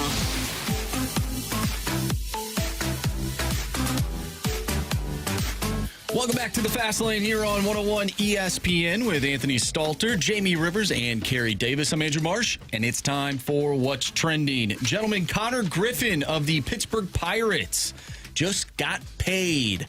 He is the latest young stud in Major League Baseball to receive a ton of money early in his career. Some players, they haven't even played yet, and they're getting paid. But Connor Griffin, 9 years, $140 million. Do you think that Major League Baseball should lean into this? We've talked about this before, especially with Colt Emerson of the Mariners receiving money, Cooper Pratt of the Brewers receiving money, and there's other players in the past that have also gone down this route. But Connor Griffin, stud for the Pirates, just overall thoughts. 5 games played, Anthony. I had a list here. Cooper Pratt, zero days of service before he signed an 8-year, $50 million. Colt Emerson, 0 days of service before he signed an 8-year, $95 million. I think I had Roman Anthony had 46 days of service before he signed an 8-year, was 100. Yeah, there were 46 good 150 days. for great days. 8 years, 134. $134 million. I do have Luis Robert, or Louis Robert, whatever you want to call him. Louis Robert. Louis. Louis 6 Robert. years, French. $50 million. 0 days of service before he signed that deal. He had a good 1 year, and then he's already on his second team. But with that being said, I mean, should Major League Baseball, you're never, and I do mean never, going to get a salary cap. So just stop, quit asking, in the words of Nick Saban. Okay. Should MLB lean into this? Should they offer some form of compensation, some additional benefits for players, for teams that are willing to pay their young stars sooner? Could that be beneficial? Like a runner on second base in extra innings? Well, I hate that rule, Jamie. That's why they don't do it in the playoffs. But maybe some draft compensation. I don't know. What? You got to find a way. The NBA has rules that benefit the teams that sign their players. They can sign them to additional money, as opposed to if that player becomes a free agent. So they can give them more years and I think an extra $30 million in comparison to what an opposing team could if they keep that specific player. Should Major League Baseball find some way to incentivize paying these young players? Because the Pirates ain't going to pay Connor Griffin, if he were to become a free agent, 7 years, $400 million. Isn't that the incentive, though? Well, what I'm saying is Major League Baseball leans into it as well. We'll incentivize you doing this, Tampa Bay, so that your best players don't become Dodgers. Or in jail. Anthony, I don't think that had anything. They actually did pay him, unfortunately. Shows you how bad they are. I don't want to talk about that. The scouting staff's got it all wrong. You got it wrong. Did you ever? Definitely. Yeah. I don't know. What do you think? How can they, first of all, and if they can, should they? I mean, they could give draft compensation to teams that do this. Will it be enough to? Does that move the needle? Well, I don't think it does anything for the fans. No, I don't know if it does that much for the team either. Like, what's the draft compensation? Oh, you get another pick? of a guy that's 400 picks in? Like, That I have to pay? Yeah, I got to pay him too. You don't got to pay him because you already paid the guy. Get He's one going to be player under for contract free? for 8 years. Right. I think the incentive is you keep your guy for an extended period of time, so you don't have to pay him $400+ million. That is the incentive. What baseball should do is, if they're not going to have this salary cap, if they're not, because everybody's fighting over this, so you go, okay, we won't have a salary cap. We will have a term cap, though. So if you're an unrestricted free agent, the most you can sign for is like 5 or 6 years somewhere. But if you re-sign with your team, you can sign for 7 or 8 years.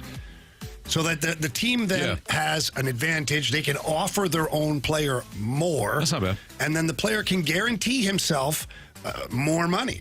Because some of these contracts, as you know, you get to the end of it, you're like, the player...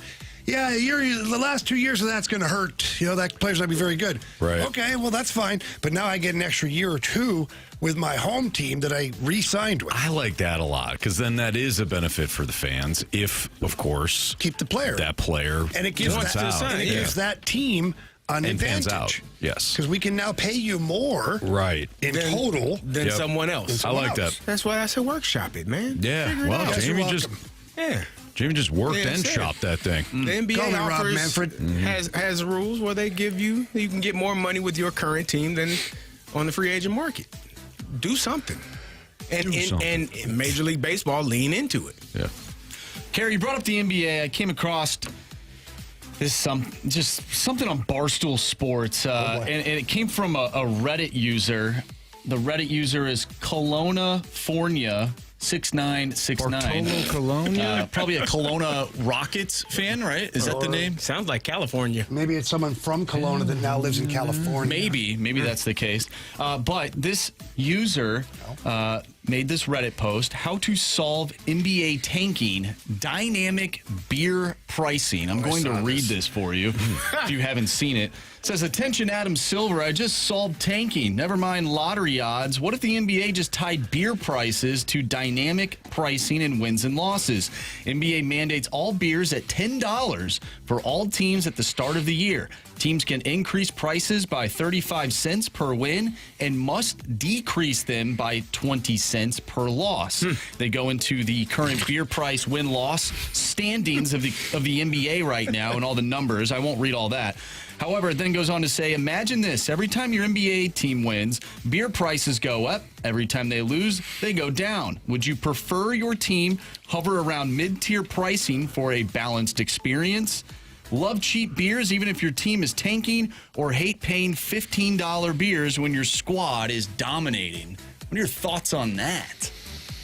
So, you know what? We always ask for creative and outside the box. And that certainly was creative and outside the box. If your team is, I'm not going to knock it. If your team is winning, you're probably happy and excited and spending money anyway. So what difference does it make? If your team's not winning losing, and you're there, probably need a reason to drink. Sure. Do it responsibly, folks. Not a bad thought, Marshy. I think there's bars out there that, depending on how many people are buying a certain beer, the price either goes up or down. It's like a stock market. That's what that reminded me of. Wouldn't that be kind of like just your basic economics, right? Supply and demand. I'm not the financial guy. We have to turn to Jamie and Carey. People buy more. Yeah. The item actually decreases because of the supply? No, but it's in real time when you're at said bar. When you're in real time. Gotcha. So the price fluctuates. The more people are buying. There's a demand, and you got the more people that are buying Zwickle Light. Exactly. On one particular night. Depending on who you are. Great light beer. Only 95 calories, 3.7 carbs. Why wouldn't they be buying that in excess? But I know my friends over at Urban Chestnut, they're not going to move that price. They like everybody save money. Last thing here. Jamie, I know you wanted to talk about this, but how about Jorge Soler and Ronaldo Lopez? A little brawl last night between the Braves and the Angels. Jeff Passan reporting that Jorge Soler and Ronaldo Lopez have been suspended 7 games for the big brawl in Anaheim last night, in which Soler charged the mound and Lopez punched him while holding a baseball in his hand. With the ball not twice. fair. Both are appealing. It's not a pitcher getting 7 games and a player getting 7 games is not the same. You need if you're gonna suspend him for 3 starts. Like you're But 7 here's games, my he's gonna miss 2 problem, Carey. starts. Here's my problem. Solaire charged the mound, okay? Yeah. He's getting 7 games. The pitcher hit with the him in the baseball. face with a baseball And twice. I'm not really mad about him hitting. Like, you got something in your hand, why drop it? Well, then can the batter charge him with the baseball bat? If you got something in your hand, why drop it? If the batter hit him with a baseball bat, he wouldn't have 7 games. He'd have 700 games suspension. Maybe it'd But be you can worth take it. a hard ball and smash into some guy's If you face. smash a ball into my face and I got a bat in my hand, it's my But you fault don't if I have drop it in the your bat hand anymore. He shouldn't have dropped his bat till he dropped the ball. No. I say... Jamie, you've been in... Come on, man. Yeah. You running up on a guy that got a weapon in his hand and you drop your weapon before you get to him? You mean, like, hypothetically. You mean, like, hypothetically, if you're outside of a bar and you were getting into an altercation and a person pulled a knife on you, would you drop? What would you do? Or would you just ask somebody else, hey, who's got a knife for me? Quick, knife me. And then when you get the Knife me. and then it's an even fight. It's the only way we can fight now. Yeah. But I wouldn't, if I had the knife, You wouldn't and drop they had it. a baseball bat, I wouldn't drop the knife. Exactly. I understand that. Yeah. But he still hit him in the face with a baseball twice. He probably deserved it. By the way, Jorge Soler just hit a home run for the Angels Good as for they him. take on the Braves right now. I'd have carried that bat not around the suspended? bases like Not yet. Pedro Serrano. That's what I'd have done. He's appealing. Both are appealing. Yeah. I actually loved the whole thing. It was good. Finally, somebody got punched in the mouth, even though it was with a baseball. If you're going to do that baseball, don't do the whole empty the bullpens and everybody slow dances or yelling at the clouds because you don't want to make eye contact at the pitcher. No, if you're going to get some, let's go. Let the dogs eat. We're done with it. What? Well said, Jamie. It's Fast Lane on 101 ESPN. Jamie Rivers, Carey Davis, Andrew Marsh, Anthony Stalter. Joe Vitale is going to join us next. We'll talk about last night's Blues game with Joe here on 101 ESPN.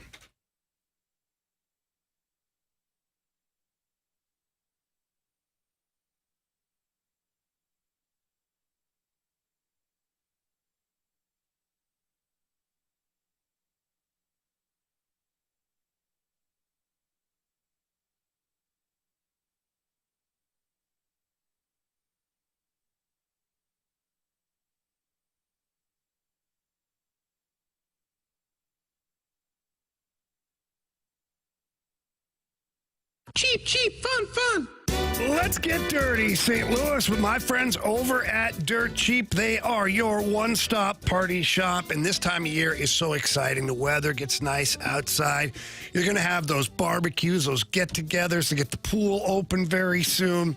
No better place to go and stock up for all these events than Dirt Cheap. They have a huge selection of all the alcohols you're looking for, whether it's the vodkas, the flavored vodkas, all the tequilas. They go so good in those margaritas. Oh, they got a great bourbon selection as well, and I certainly have a thing for the bourbon. Love all the bourbon that they've got, and it's all priced really well. The name Dirt Cheap has nothing to do with the product. It has everything to do with the price. And so when you're looking to get ready for a get-together, or you're just stocking up for yourself for the weekend, nice little case of beer, maybe a little case of Zwickle Light to go along with things. Ice-cold bottles available now at Dirt Cheap. They also have the Dirt Cheap app, where you can get on there and check out local specials. You can check out the events. You can check out the Bourbon Club that's on there. It really is awesome to get involved with my friends over at Dirt Cheap. So please download the Dirt Cheap app, and you get to be part of the loyalty program. Every dollar spent at Dirt Cheap earns you points to use in store. And the freebies, yeah, those come every single week. So please visit them at dirtcheapfunfun.com. Again, that's dirtcheapfunfun.com. Whatever your tastes, you'll find it at Dirt Cheap. Again, order ahead with the Dirt Cheap app, and remember to have fun, but please be careful out there.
everything St. Louis Blues as we head into the Blues booth on 101 ESPN. Presented by Boardwalk Hardwood Floors. Find your perfect new floor at boardwalkhardwood.com.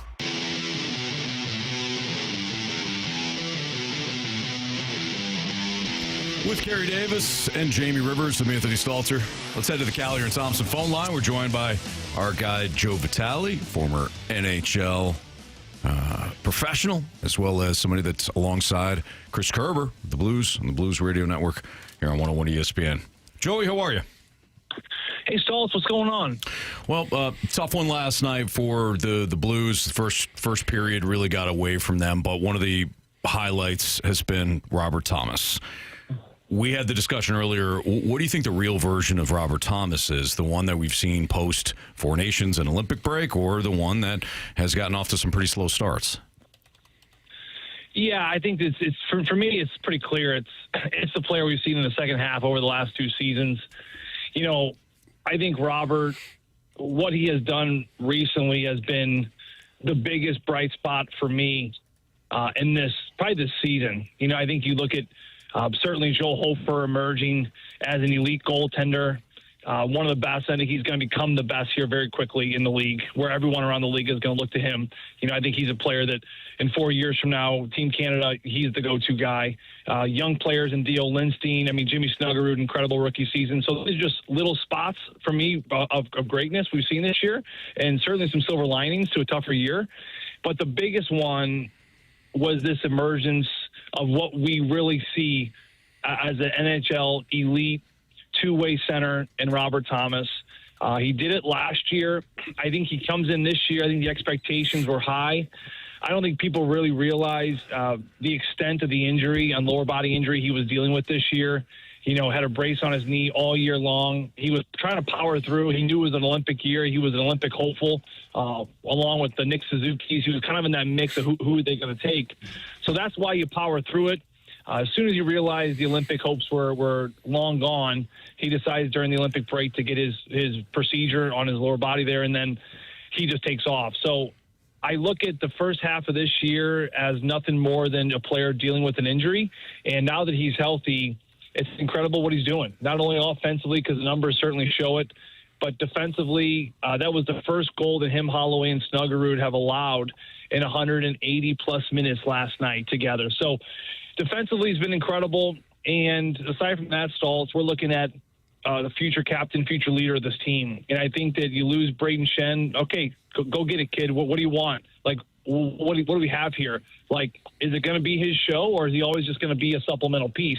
I think it's very clear right now that he's the engine and he's the driver of this bus, and it's been really fun to watch. Joey, how much of that do you think is attributed to the fact that he's got Holloway and Snuggerud on his wings right now? Because I feel like Robert has always made the most of what he's had around him, but right now I feel like those two guys are also helping him elevate. Oh, Jamie, there's no question about it. You know, I was in L.A. last week and small talking with Robert about, you know, just the importance of that Kings game. And then we started talking about his line and what's kind of gone well. And he looked to the left and right of him and he said, Joe, honestly, I've never had two elite goal scorers on my wings like this. And he even mentioned, you know, having Tarasenko on his left side for a little while there, you know, that was one. But then he had Pavel Buchnevich, and Bucci's more of he's a shot, but he's more of a playmaker first, right? He's more of a pass first winger. So he's had a lot of different combinations. You know, Kyrou certainly has a shot, and then Jake's more of a forechecker. But what he's talking about is the fact that he's got, you know, Holloway on his left with a sharpshooter, and then, of course, Jimmy Snuggerud on his right who can rip the puck. So he, of course, right now is finding a lot of offensive success because of those two guys, because the passes that are connecting are ending up in the back of the net. And I remember earlier this year, Jamie, there were moments where he'd make passes. I think in particular, Pavel Buchnevich, you know, pucks were kind of falling off his stick. Maybe pucks were coming up on end the last second. Shots were going wide for Kyrou. I think he had just about the same amount of chances created. He just wasn't getting the points, more so because the wingers around him just weren't finishing at that time of the year. So all things considering, from a point standpoint and what he has done offensively, yes, a huge part of that goes to his wingers on his right and his left. Joey, you mentioned the first line, how well they're playing, and Robert Thomas playing with those two studs on the wings. How do you get the other lines to be more productive and just play with more force, being able to score more?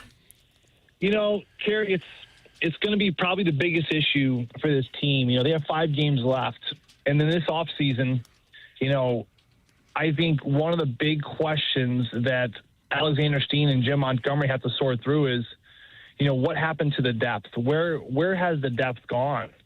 And it's really unfortunate because if you had even just one more line relatively consistent, to me, you're maybe 2-ish points out of a playoff spot because that's the difference of maybe 5 or 6 goals over the last couple weeks. And that could be the difference of 1 or 2 or 3 more points.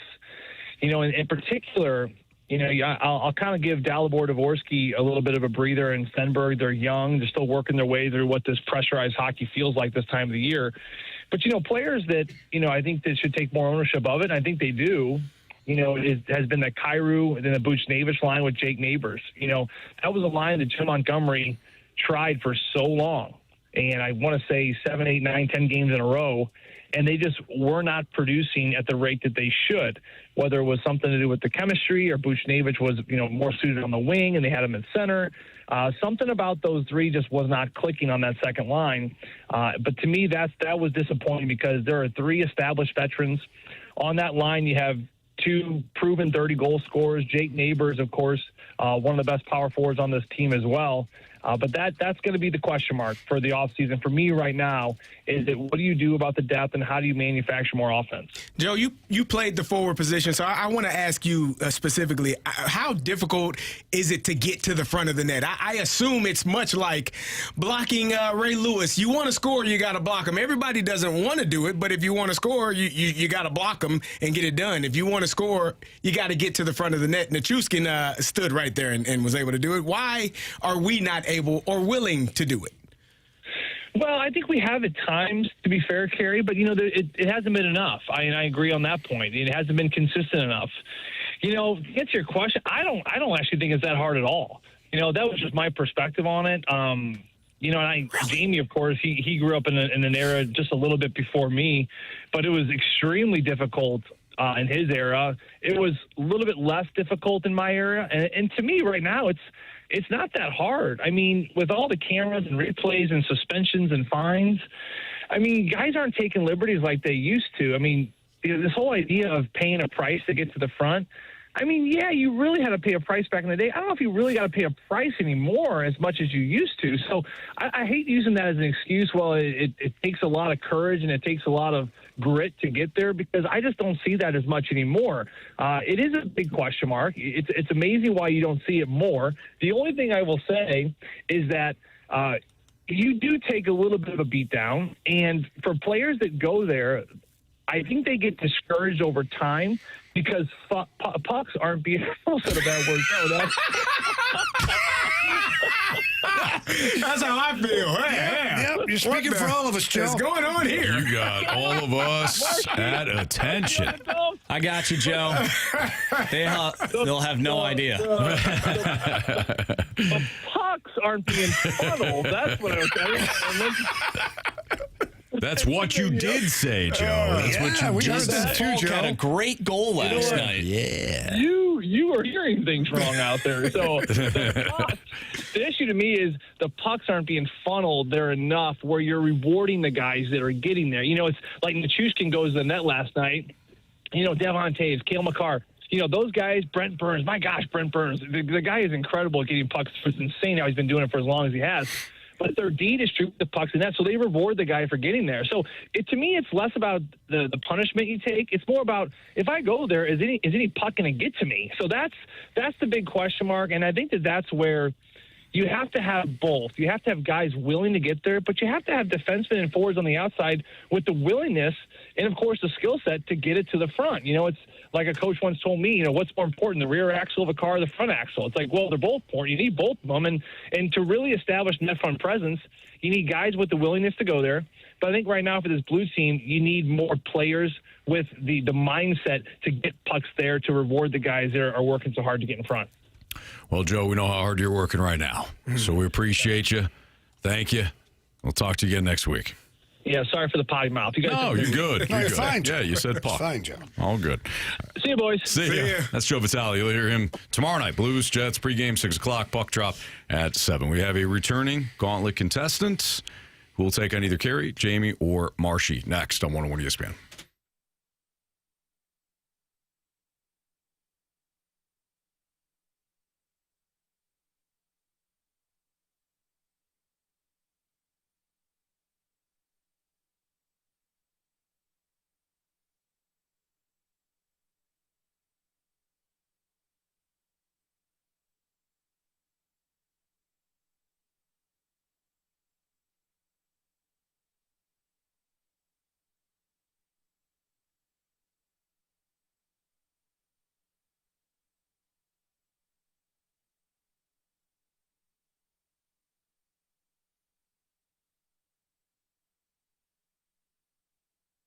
Exciting times over at Urban Chestnut. As always, they've got another beer that they are developing soon to be released. I hear it's going to be amazing.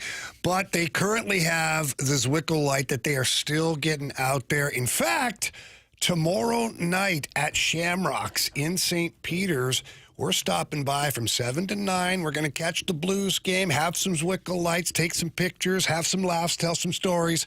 So make sure you come on by and say hello to myself and all my friends over at Urban Chestnut. If you're asking yourself about Zwickle Light, what is it? I'll tell you. It's an amazing light beer. It's locally brewed with low calories, low carbs, crisp, clean, refreshing. Again, only 95 calories, only 3.7 carbs, packed full of flavor, too.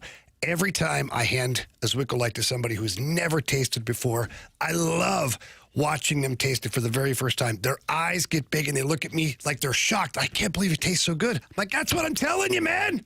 Have another one, please. Tell all your friends about it while you're doing that. Again, that's Zwickle Light, available all over St. Louis, including over at Dirt Cheap. They got it over there, priced accordingly, of course. So please check it out. Also, check out urbanchestnut.com for all the events and special things that are coming up. And remember, St. Louis, to keep it light and keep it local.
For Warriors, 4 categories, 1 challenger.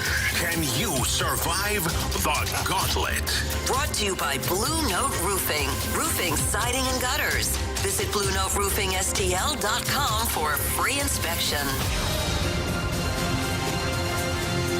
4:05. Your time check is brought to you by Clarkson Jewelers, an officially licensed Rolex jeweler with Carey Davis, Jamie Rivers, and Andrew Marsh. I'm Anthony Stalter, and welcome back for a second straight day. Doug, what's up, Doug? Not too much. How you doing? All right, man. You knocked me off yesterday, so you're back for round 2. You taking on Marsh, Carey, or Jamie? We're going to go Jamie today. All right, Jamie. All right, Dougie Fresh. Good luck. Thank you too, man. Thank you. All right, Jamie is headed to the Cone of Silence. Doug, go ahead and tell Marsh to spin that wheel. Marsh, spin that wheel. What category are you hoping for, Doug? Absolutely not baseball. That was rough yesterday. Yeah, you picked up a dub, though, in baseball. Hey. Hockey. Yeah. Okay, good news, Doug. Not baseball. Bad news. It's hockey. Rivers and hockey. All right. Well, are you a big hockey fan? I'm a big hockey fan, but I don't think I have quite the insight Jamie does. We'll find out. So you're going to get 4. Wait. I gave somebody too many questions. I didn't give myself a question. Oh, here you go, Marsh. Thanks, right back Anthony. At you. There you go. All right, Doug, 4 hockey-related questions in the gauntlet today. Each one is worth 2 points. If you ask for the options, those questions become worth 1 point. Are you ready? As I'll ever be. Here we go. The Minnesota Wilds have officially clinched a spot in the NHL playoffs. Through last Friday's games, who ranked 3rd on the team in goals? Okay, so if I do the options, it'll just give me Boldy, Kaprizov, Eriksson Ek. Jamie's going to know this one. Let's go ahead and say Boldy. Final answer? Final answer. Question number 2. Name the club that entered play last Thursday, having scored an NHL low 43 goals in the first period. Jeez. So a slow start team. Oh, man. Okay, so I know the Blues have been on a hot streak, but I'm trying to remember if they've done well in the first period. It's an issue they've had all year. Canucks are just awful. Go ahead and give me the options on this one. Is it the St. Louis Blues, the Detroit Red Wings, or the Chicago Blackhawks? Let's go Blues. Final answer. Question number 3. Can you tell us the original captain of the Blues? Man, I should be able to, but I'm drawing a blank. Oh, geez. Let's go. Go ahead and give me the options. Options are Red Berenson, Bob Gassoff, or Al Arbor. Let's go Red Berenson. Final answer? Final answer. Sorry.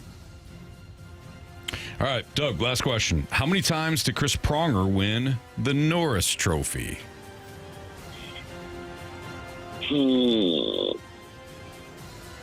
I'm going to guess 3. Final answer. All right, let's bring back Jamie from the Cone of Silence. Doug, how you feeling? Not too bad, but I think Jamie's going to know these. Okay. We'll find out. Jamie's back from the Cone of Silence. He's putting his earbuds in. Jamie, your category today is hockey. Okay. Oof. Okay. Jamie? Yeah. Pack a lunch. Okay. Question 1. The Minnesota Wild have officially clinched a spot in the NHL playoffs.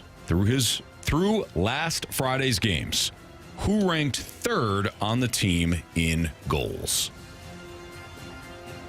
On the Minnesota Wild? Options. Your options are Vladimir Tarasenko, Joel Eriksson Ek. Eriksson Ek. Sorry, I don't know why I looked at that and the hamster fell off the wheel here, guys. Yeah. Or Matt Boldy. I believe it's Vladimir Tarasenko. Final answer. I think he's got 20 goals. Question number 2. Name the club that entered play last Thursday, having scored an NHL low 43 goals in the first period. Options. Is it the St. Louis Blues, the Detroit Red Wings, or the Chicago Blackhawks? St. Louis Blues, I remember. Yeah, final answer. Question number 3. Can you tell us the original captain of the Blues? Ooh, the original captain, was it Al Arbor?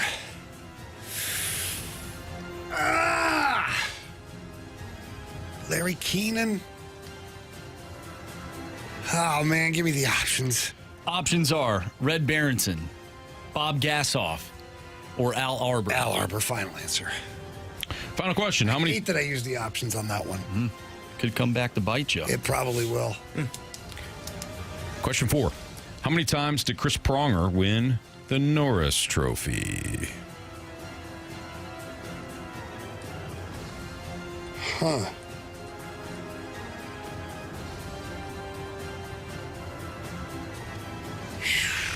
I know he won the Hart Trophy and the Norris in 1 year. I don't know if he won it more than that, though. What are the options? Once, twice, 3 times a lady. I don't know why I did that. That was really stupid. The hamster's not working very right. Same. Yeah. I think he won it the same year he won the Hart Trophy, which would be once, which is what I said before I asked for the options. So, 1, final answer.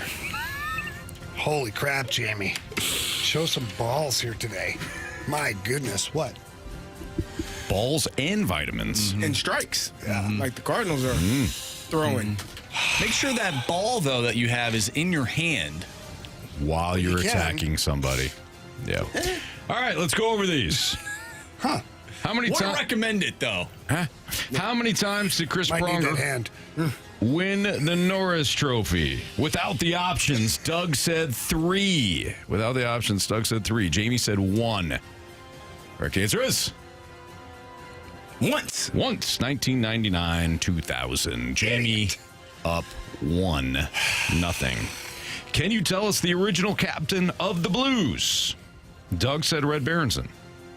Jamie said Al Arbor. Correct answer is It is Al Arbor. Jamie now up 2-0 on Doug. So disappointed in myself.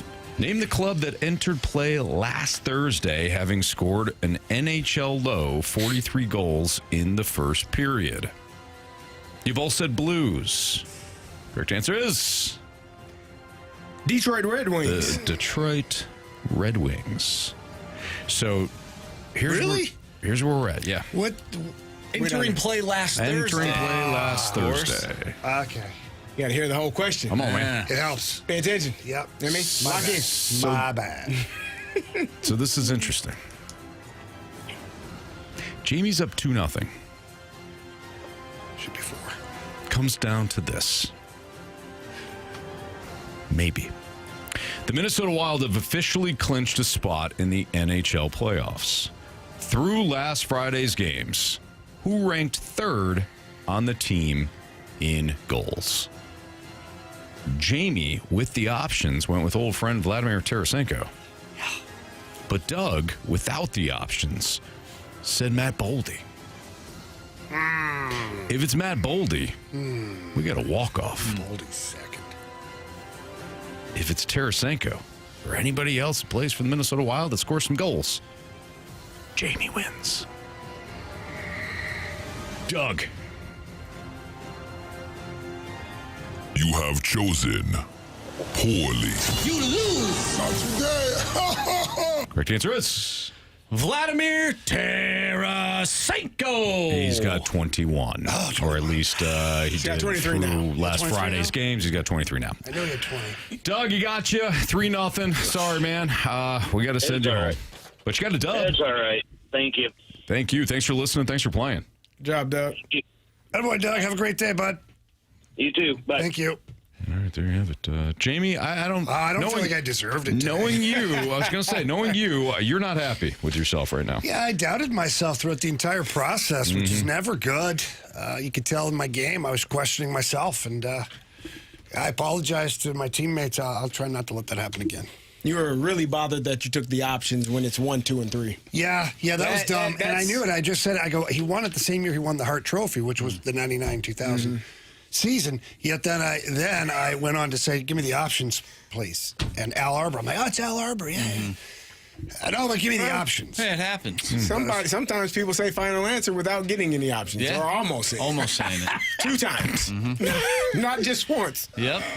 Oh, my goodness. Final answer. Happened before. Give me the options. How about you give me the options first, then I'll give you a final answer. Jamie, we know you're ticked off. But you won. I did. I know. You did. I'm ticked off that the Cardinals didn't put up more runs when Miles Michaelis was pitching. They got him out of there. Washington got him out of there fast. We're like, yeah, you ain't pitching much beyond the 4th inning here, champ. By the way, the Cardinals are up 2-1 as they head into, I believe, the top of the 5th now. It's the Fast Lane on 101 ESPN. That Kirky football, he's a good dude. He's a real good dude.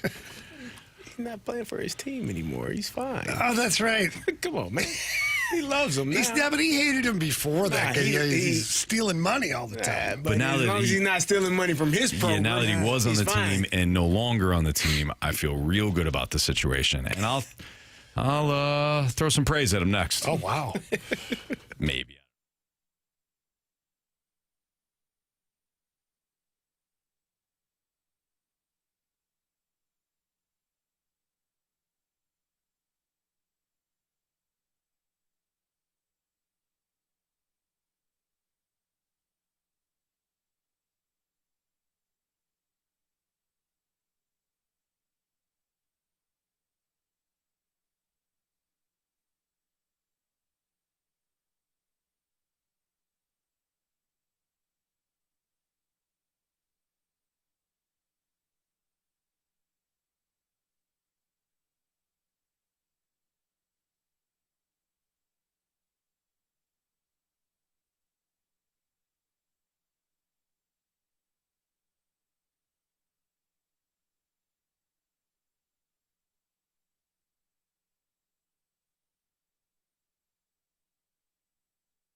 So Kirk Cousins, now of the Las Vegas Raiders, was on Good Morning Football, and he was talking about future number 1 overall pick, Fernando Mendoza, who the Raiders are likely to take number 1 overall in the next couple of weeks. So Good Morning Football talked to Kirk Cousins about potentially his role and what that could look like. And Carey just collected a couple of points here as Jordan Walker homers to make it 3-1 Cardinals. Wow, is he on a run? It's three straight. Holy smokes. Kirk Cousins on Good Morning Football. I don't want to start unless I'm the best option. So, and I told, Clint that best players should play. But certainly, as long as that's the case, I have no qualms with however it plays out. But I do think Fernando is going to be a great addition to our team. I think he's going to have a great future in the league.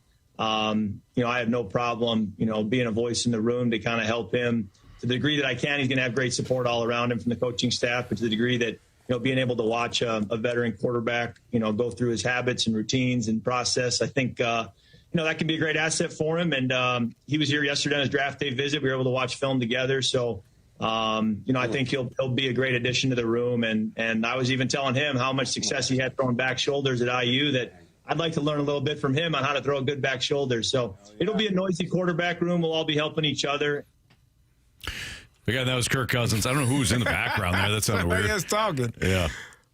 Kirk Cousins is the ultimate pro. I fully believe that the guy wants to start. I think he hated how the situation started in Atlanta after they selected Michael Penix. I don't blame either side in that. I don't blame Cousins for being ticked off. I don't blame the Falcons for saying, hey, this is probably a short-term deal with Cousins. Why don't we go ahead and take the future QB? Mm-hmm. But it just didn't work out for either side. But when it comes to Cousins, I do think the guy will mentor Mendoza the best he can. And I think he'll be a pro about it. I don't think it's going to be a Brett Favre situation where it's like, it's not in my paycheck to get Aaron Rodgers ready. And I understand that line of thinking. I'm not going to mentor the guy that's going to take my job. But if you're Cousins, this is the end is near for you. Yeah. So you might as well go ahead and do the best you can, start as many games as possible, and understand that you're there to also help the young kid. Kirk Cousins has done an outstanding job financially throughout his entire career. He will. I saw something that he's going to have, I guess, the second most guaranteed money once the season begins, ahead of Tom Brady and just behind Matthew Stafford. $330 or $340 million he's made in his career playing the game of football. And he's had some really good seasons. He's had some seasons where you're like, oh, I don't know what that is.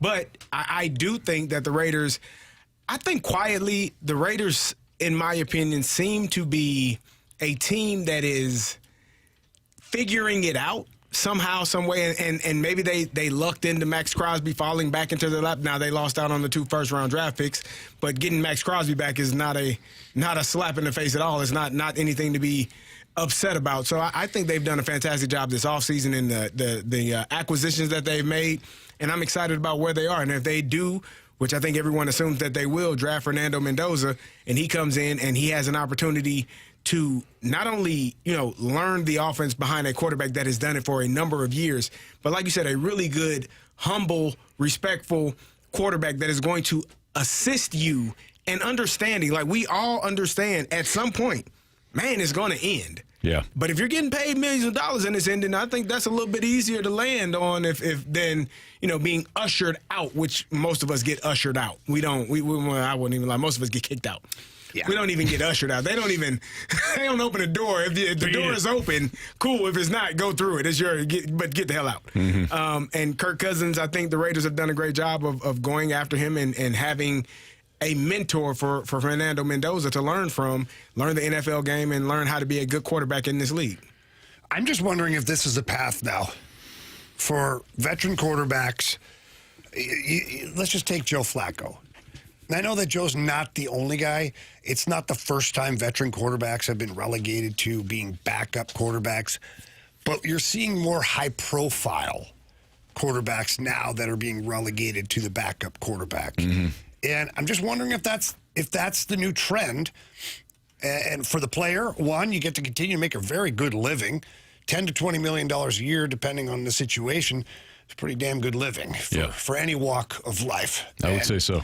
But if I'm the team, I like it too, because I don't have, for lack of better words, an unknown backup quarterback that's coming out of college. I don't know who he is or whatever. He's bounced around as a backup. I don't really know. Right. We'll sign him, see what happens, and then if our guy gets hurt, we're screwed. This way here, if you're able to go hand-pick your backup quarterback that you know can play in the NFL, just probably can't play at the level they once played or for an extended period of time, I think it's a smart move. If I'm the Raiders, Kirk Cousins is perfect for this situation, especially if he understands the assignment. Kirk, you'll be competing with Mendoza in camp for the job. You're probably going to win out because we're going to want this kid to get some reps. But don't lock him out of the QB room. Don't lock him out of Camp Cousins. Talk to him. Work with him. Boom, boom. You're going to get your guaranteed money. Who knows? Maybe this is a 2-year deal. Maybe you stick around. Like, whatever the case is, he knows the assignment going in now. So I think you can maximize the ability of that quarterback to, one, play, but two, also communicate and teach. No better teacher of the game than a player who's currently in it and done it for a long time. Yeah. So I'm just wondering if this is going to be a pattern now where teams go looking for guys who are on the downside, the back nine, and quarterbacks who are on the back nine go looking for teams who want mentors and good guys. Both sides can win that way. Win it, yeah. I think that's a great idea, but I think it's going to be difficult. Joe Flacco was not really ready to, release that starting quarterback when he was in Baltimore and they drafted Lamar Jackson. He wasn't pleased, wasn't ready. I agree at that time, but now, now where he's sure. at. But I think Kirk Cousins just last year. Communicate with these guys. I agree with that. I think, and maybe that's part of it. Maybe it's being open and being honest. Hey, we think you are a bridge quarterback for our next franchise quarterback. And if you have that conversation, if you're willing to sign here, those are the expectations. Maybe Kirk was upset in Atlanta because he signed a new deal with the expectation of being the starting quarterback. And then, what? You drafted a first-round quarterback. Why do you do that? Because you expect him to start at some point. So maybe that was the level of frustration. Maybe that was the level of frustration for Joe Flacco in Baltimore, where you're not prepared to, release that starting quarterback mantra and move on. But I think if you can find a quarterback that has had success in other places and they are on the downside of their career and they can fill in a spot start for you, and in certain instances, Andy Dalton is probably the perfect example in Carolina, what he was able to do when Bryce Young was struggling. Still be able to allow you to compete in games, maybe not win them all, but compete in some of those games while your franchise future quarterback gets corrected and gets ready to be that guy that you need him to be. That's Kerry Davis. Jamie Rivers, Andrew Marsh. I'm Anthony Stalter. It's Fastlane on 101 ESPN. So following the Jordan Walker home run, the Cardinals up 3-1. And right now they're in the bottom of the fifth inning. McGreevy still pitching. Very effective in this one and very efficient, too. He's only at 70 pitches. Hopefully he'll be through 5 here in a second. But Cardinals up 3-1 as they look to win the rubber match against the Washington Nationals. We've got the Sports Six-Pack Part 1 coming up. 314-399-9646 is the Air Comfort Service text line. If you have any questions for us, we're going to do a couple of Sports Six-Packs next. So Part 1 here on 101 ESPN.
Center.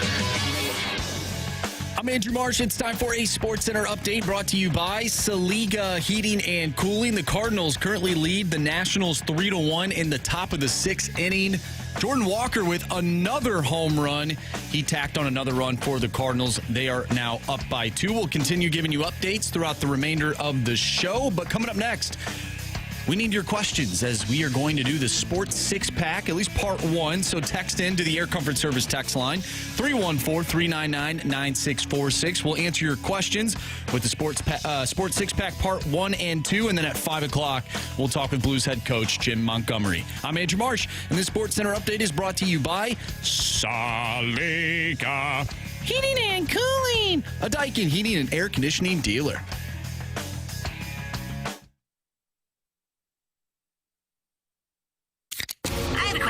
It's time for the Fast Lane to answer your sports questions. I want to ask you a bunch of questions, and I want to have them answered immediately. Asking me all these weird questions. Answer the question. Answer the question. Answer me! Refreshed by Urban Chestnut. Urban Chestnut's Swickle Light Premium Light Beer. Live your lifestyle, St. Louis. Time for the Sports Six-Pack here in the Fast Lane on 101 ESPN. If you got a question for us, make sure you send it in to the Air Comfort Service text line at 314-399-9646. Marshy, hit us with question 1, please. Question number 1. All right, from Starvin Marvin. Jamie, how would you handle the rest of the year for the Blues? Maybe Stenberg on the top line with Thomas, Snuggerud and Holloway with Dvorsky on the second. Well, I'm not breaking up the first line, that's for sure.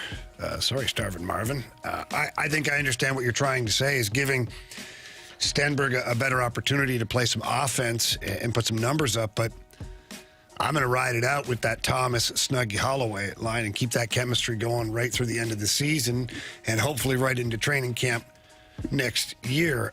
I wouldn't mind seeing Stenberg play with Dvorsky and Jake Neighbors, or quite honestly, I wouldn't mind reuniting the line of Stenberg, Berggren, and Dvorsky. When they were together, they had some good speed, good creativity. Just give them more ice time. I just don't think Stenberg's going to be like a big point getter in the NHL. I think he's a third-line, two-way player. Like, I think that's where he fits on a competitive team. So why not, maximize that, but I don't see anything wrong with giving him the opportunity. Maybe give him some power play time. You want to see if he can handle some of the offensive minutes. Your power play is not good anyway, so it's not like the guys who are on the power play right now are, you're just mopping up so that you can't change that. And give him a look on the power plays and see what goes on from there. Question number 2. From the Southside Hash Slinging Slasher. Who has the best chance to be the face of their respective franchise? Is it Jordan Walker or Jimmy Snuggerud?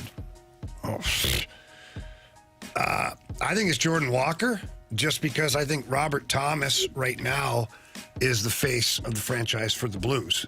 And I think that moving forward, you have Joel Hofer, who is going to be one of the best goalies in the NHL. He's going to automatically be a face of the team. Whereas with the Cardinals, like, what's the competition for Jordan Walker? J.J. Weatherholt?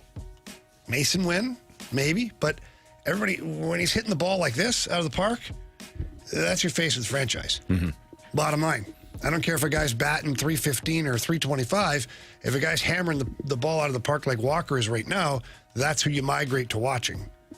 I agree with Jamie on that one wholeheartedly. I think that if he, as long as he has the power element to it, then he's going to be the face of the franchise for the Cardinals. I think Snuggerud's going to be one of the many young pieces that hopefully are exciting for the Blues moving forward here. But unless Snuggerud is what would you say, Jamie, goal wise? 40 goal scorer. 40 goal scorer, then I don't think he's going to be the face of the franchise like Jordan Walker could be. Question number 3. From the 314, if Nathan Church can be above average at the plate, would you consider moving Victor Scott to left field and Nathan Church to center field to get a better arm in center? The first part of that is key. If Nathan Church can hit consistently, then yes, I would consider it, because Nathan Church has a much better arm than Victor Scott. We saw it today. He threw home and kept the runner at third base in a crucial spot earlier in this game. I think they probably run against Victor Scott in that same situation. I don't want Victor Scott removed from the lineup, but Nathan Church can cover a lot of ground too in center, and again, he has the stronger arm. I would highly consider it.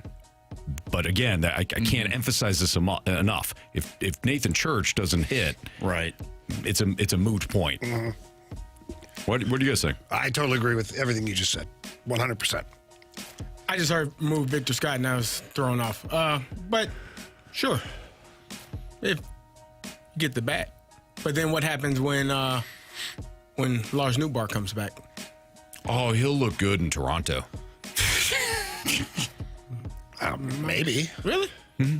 That's Lars? a very specific. Is that theme. the game he's coming back for when they play? I have no idea. They play Toronto. I thought Toronto was interested. Let me a check couple out the of years schedule. ago. I thought it was San Fran, actually. Probably be the Dodgers. If the Dodgers are interested, then I keep him. Why? They were interested in Tommy Edman, and you traded him for. We should have kept him too. Exactly. Let's take a look and see when these Cardinals take on Mama Blue Jays or Mama Rivers Blue Jays. Mama Blue Jays. Oh, boy. July 31st, Anthony, they take on the Blue Jays in Toronto. That might be about when he's back. That's a long time. That's after the All-Star I don't know if you break. can trade him if he doesn't play till then. That's literally that's like the trade deadline. I don't think Lars Newbar should be guaranteed a spot. Anthony. Yes. You, just like me, have seen those numbers and you have seen those analytics. And how dare you say something like that? How dare you let something like that come out of your mouth? Do you know who he's? Hey, you've seen the comparisons. You've seen the metrics. Babe Ruth. Yeah, Juan Soto, Mike Trout, Judge, Aaron Judge. Are you kidding me? That guy doesn't start? Wasn't that like 2 years crazy, ago? Mm-hmm. Yeah. It felt man. like 5 years ago, but yes, probably only 2. Last season. It's a long time ago. Was it last season? Last season. No. Sure it was. I don't know if he played enough. Pretty sure it was. It did. That's the point. I think it was It's 2 years ago. It's might be based right. off of what they project. I'm going to find this tweet. Okay. All right. And you will, Marsh. I will. You I'll find it. Yep. I'll go digging for it. Well, while you do that, you guys can keep sending in your questions to the Air Comfort Service text line at 314-399-9646 because we have part 2 of the Sports Six Pack next.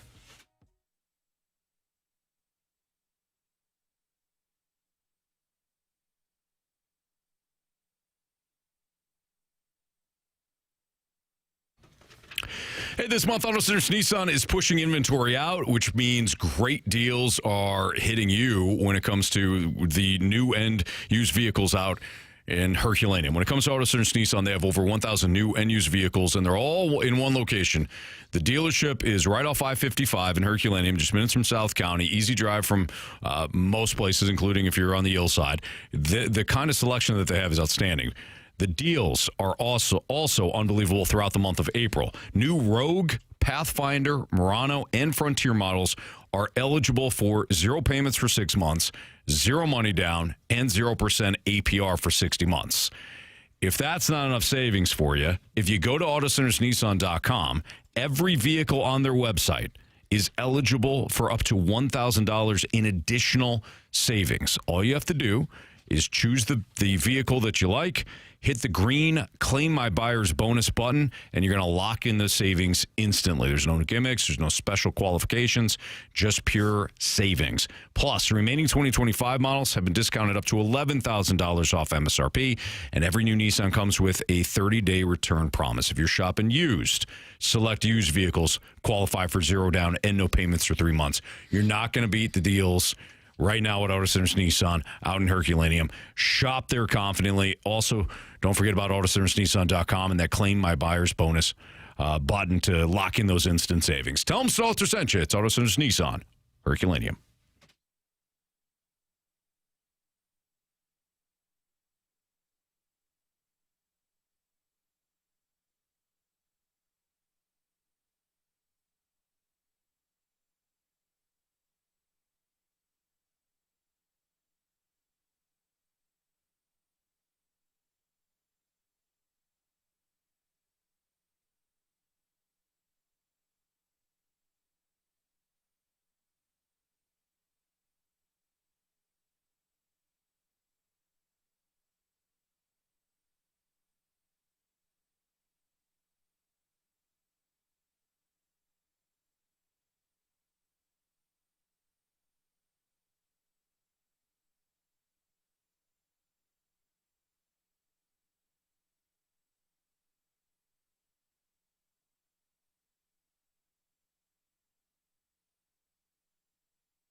question. It's time for the Fast Lane to answer your sports question. I want to ask you a bunch of questions, and I want to have them answered immediately. Asking me all these weird questions. Answer the question. Answer the question. Answer me! Refreshed by Urban Chestnut. Urban Chestnut Swickle Light Premium Light Beer. Live your lifestyle, St. Louis. Part 2 of the Sports Six-Pack is now with Carey Davis and Jamie Rivers. I'm Anthony Stalter, Andrew Marsh with question number 4. Question number 4. All right, from the 636, with the Battlehawks at 500, could they be St. Louis's lone playoff team this year, or will they fall in line with the rest of our disappointing teams as cellar dwellers? Are we not watching the Cardinals play? Huh? I'm asking because this is a they're playing pretty good ball season. This is the playoff team if I've ever seen one, man. Mm-hmm. What are you talking about? Hey, bring the Battlehawks into this for you. Got Cardinal baseball going on, and it's going on pretty dang gone well. It certainly is. Yeah. Don't BKO this thing. Oh, wow. I'm not BK. That's good fair. point. Good point. We look nothing alike. No. Nothing at all. Hey, he's from Kansas City. Same athletic ability. They True. just don't look a lot alike. True. That's probably a hell of a player. I don't know. Did he play? I don't know. Okay. He played football? I think he's he probably did. a receiver. He's got a receiver build. He does. I'm going to ask him. Like a slot receiver. Any concerns that the Battlehawks offense, which was supposed to be fast and explosive and all that, not great? First 2 weeks? Still early in the season, man. I know these things take time, but Takes offense a little longer to come together. You know what I mean? All right. Well, good. Yeah. You guys are fine. The Battlehawks are right on track then. Right where they need to be. I guess. You don't sound confident at all. Well, I don't know. Just doesn't How many seem... teams make the playoffs? Because it's all realigned. It's different this year. 4. Believe. I think it's 4. Is it? Don't quote me on it. No, you definitely quoted on it. What was the question? But the Battlehawks making the playoffs. By the way, weird Tuesday football game. Yeah. Typically that's reserved for one specific college football conference. Everybody is kind of right. Why are they impeding on action? Yeah, man. That's tough.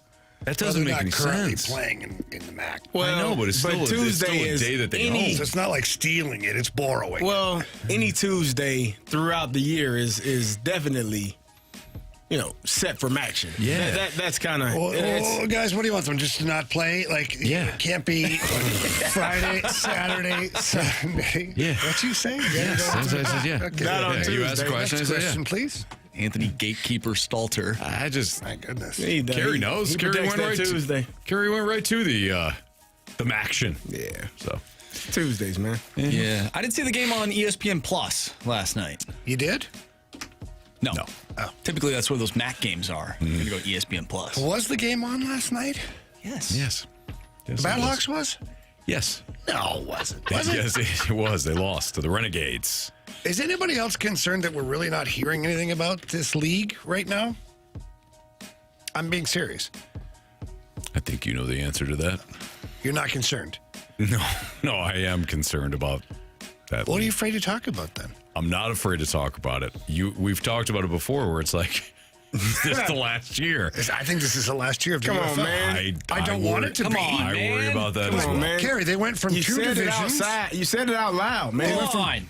Look, they went from 2 conferences to 1 now, and now I don't even I didn't even know the Battlehawks were playing last night.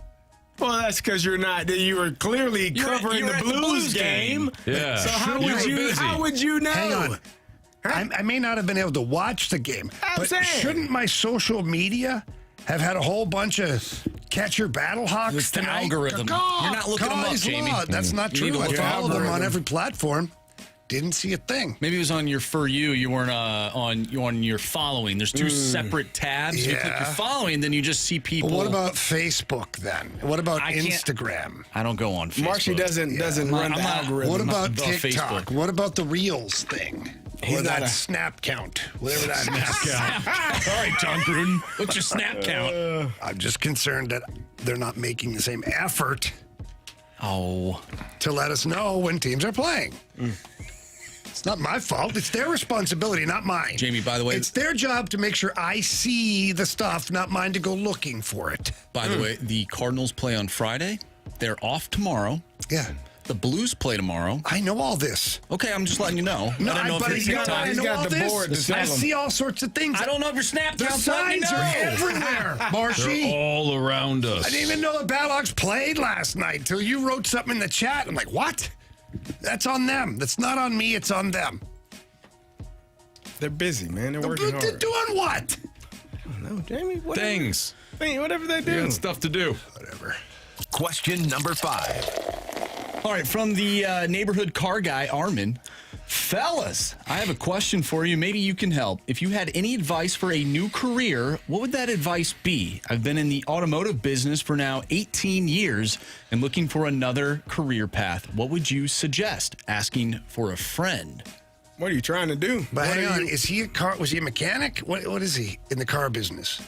He's just a neighborhood car guy, but he's asking for a friend. Yeah, but I'd ask him what his friend enjoys doing. What does he like to do? What is he qualified to do? What do you do well?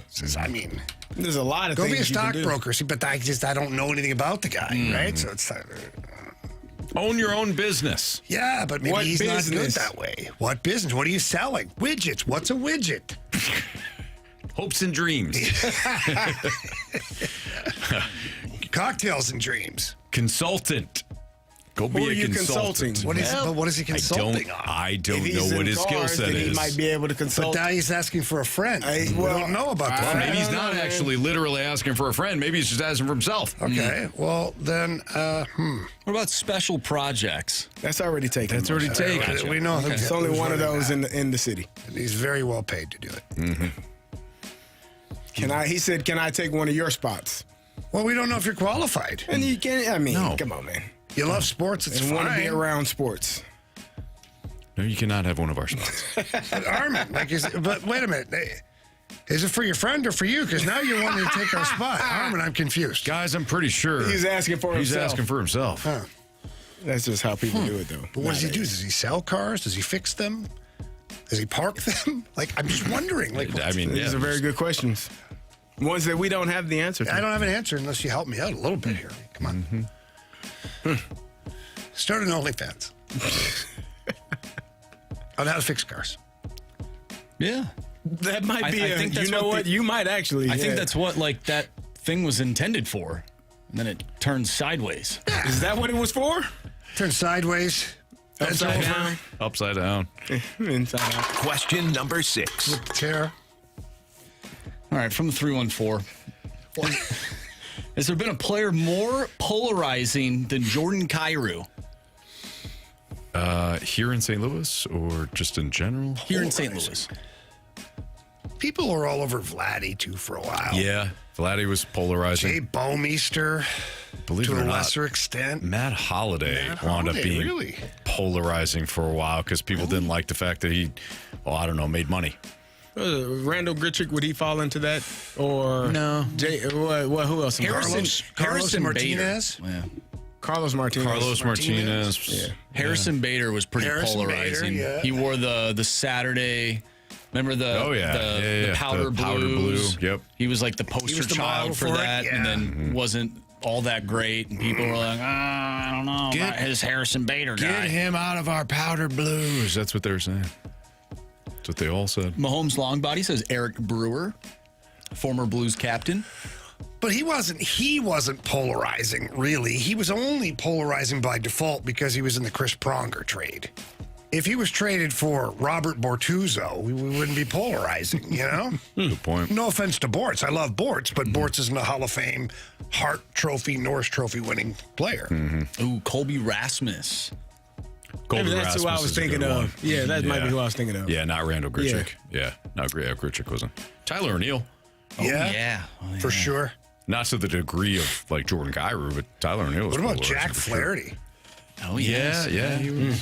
See that a little bit. Yep. All right. Good job, guys. We covered the gamut. A lot of polar bears. Jim Montgomery is going to join us next. Talk to the Blues head coach about last night and moving forward here on 101 ESPN.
Talking puck with the head coach of your St. Louis Blues, Jim Montgomery. Coach Monty is presented by Fisher Window and Door Store, offering quality American-made Marvin windows and doors. Visit their showrooms in Brentwood and East Alton, Illinois.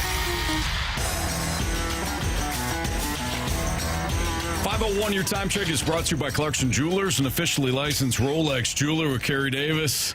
And Jamie Rivers, I'm Anthony Stalter. Let's head to the Collier and Thompson phone line. Talk to our guy, Jim Montgomery, head coach of your St. Louis Blues. Monty, how are you? I'm okay, guys. It's a beautiful day here in St. Louis. The spring is spring weather here. The month of April has always been my favorite month here in St. Louis. It is. It can be. It's. How are the allergies, though, Coach? My allergies go crazy this time of year. Yeah, mine are more the fall. Okay. Don't have to worry about it as much, I guess. Right. Coach, Robert Thomas has. I don't know if you've seen or not, but Robert Thomas has been really hot. What's been most impressive about Robert Thomas's game since the Olympic break? You know, I think it's how competitive he's been. He's winning so many battles, you know, and the second thing would be some of the passes he makes. The goals have been beautiful, and I guess that's something we should be talking about because the passes are more common, but the passes he makes are so rare that you see passes that are being made that, you know, like 9 guys on the ice don't know what's happening except for him, and it seems like Jimmy Snuggerud knows what's happening too. Yeah, those guys have been like peanut butter and jelly out there. Now, the one guy I want to ask you about is because obviously the chemistry between Tom and Snuggie has been great, but how important is Dylan Holloway to that first line?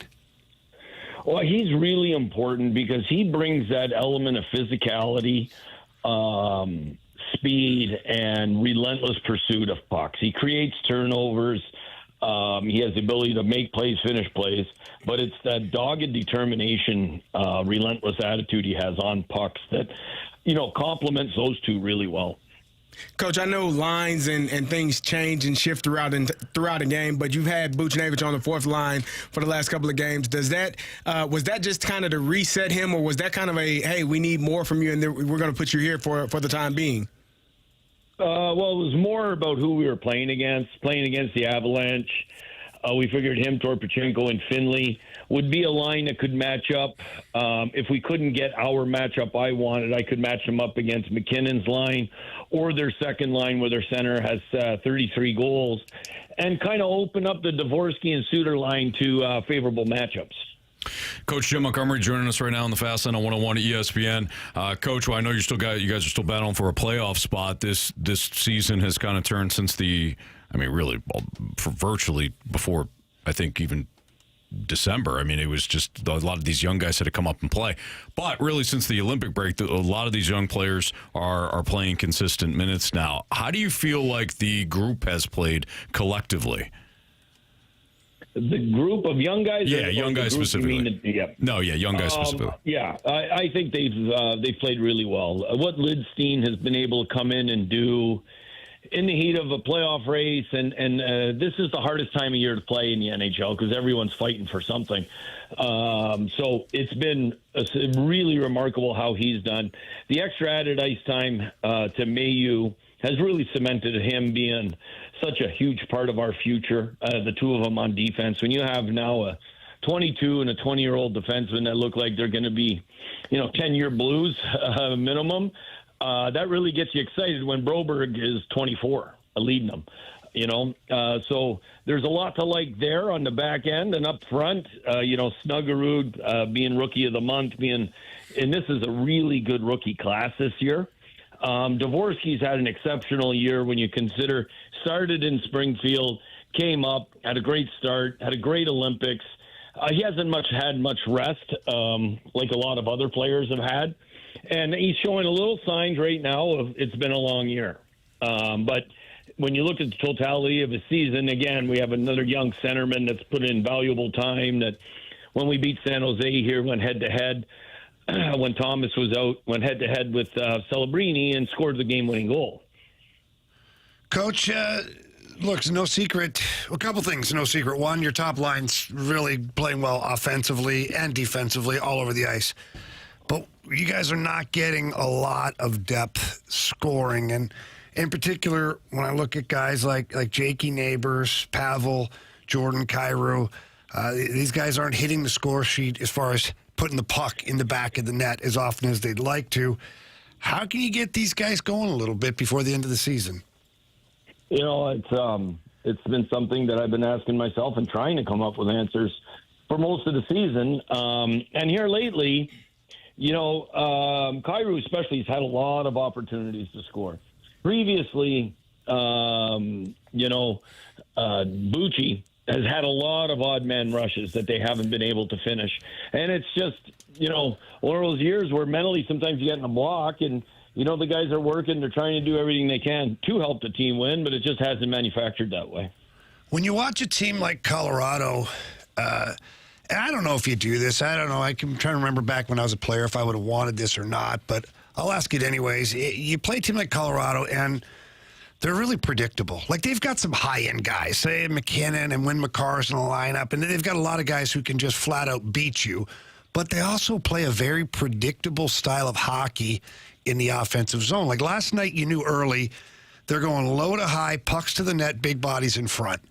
Do you ever take that and maybe you talk to your players or even show them clips of, especially when I think about Jakey and I think about Pavel and some of the forwards that might be struggling, just move that puck low to high and just get to the front of the net. Like, you just never know what's going to happen. Yeah, actually, the first time we played Colorado and, they killed us in Colorado. That's the one thing we took away, and we just kept showing it. And then we played Tampa a little bit later, and that's all Tampa did to us. And it was like, these are the top teams that they start out predictable, and then once they have you running around, then they make the high-end plays that everybody watches, in the highlights. But we needed to kind of formulate more of that predictability. And you got to have players willing to get to those hard areas at a consistent level. And that's something that we have found.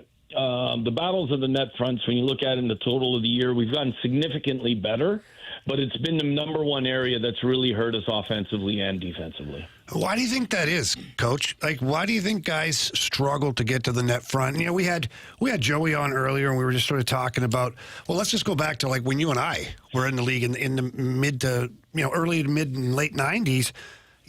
I mean, it was pretty much physical assault trying to get to the front of the net. The defensemen could do whatever they wanted. The forwards could kind of do whatever they wanted.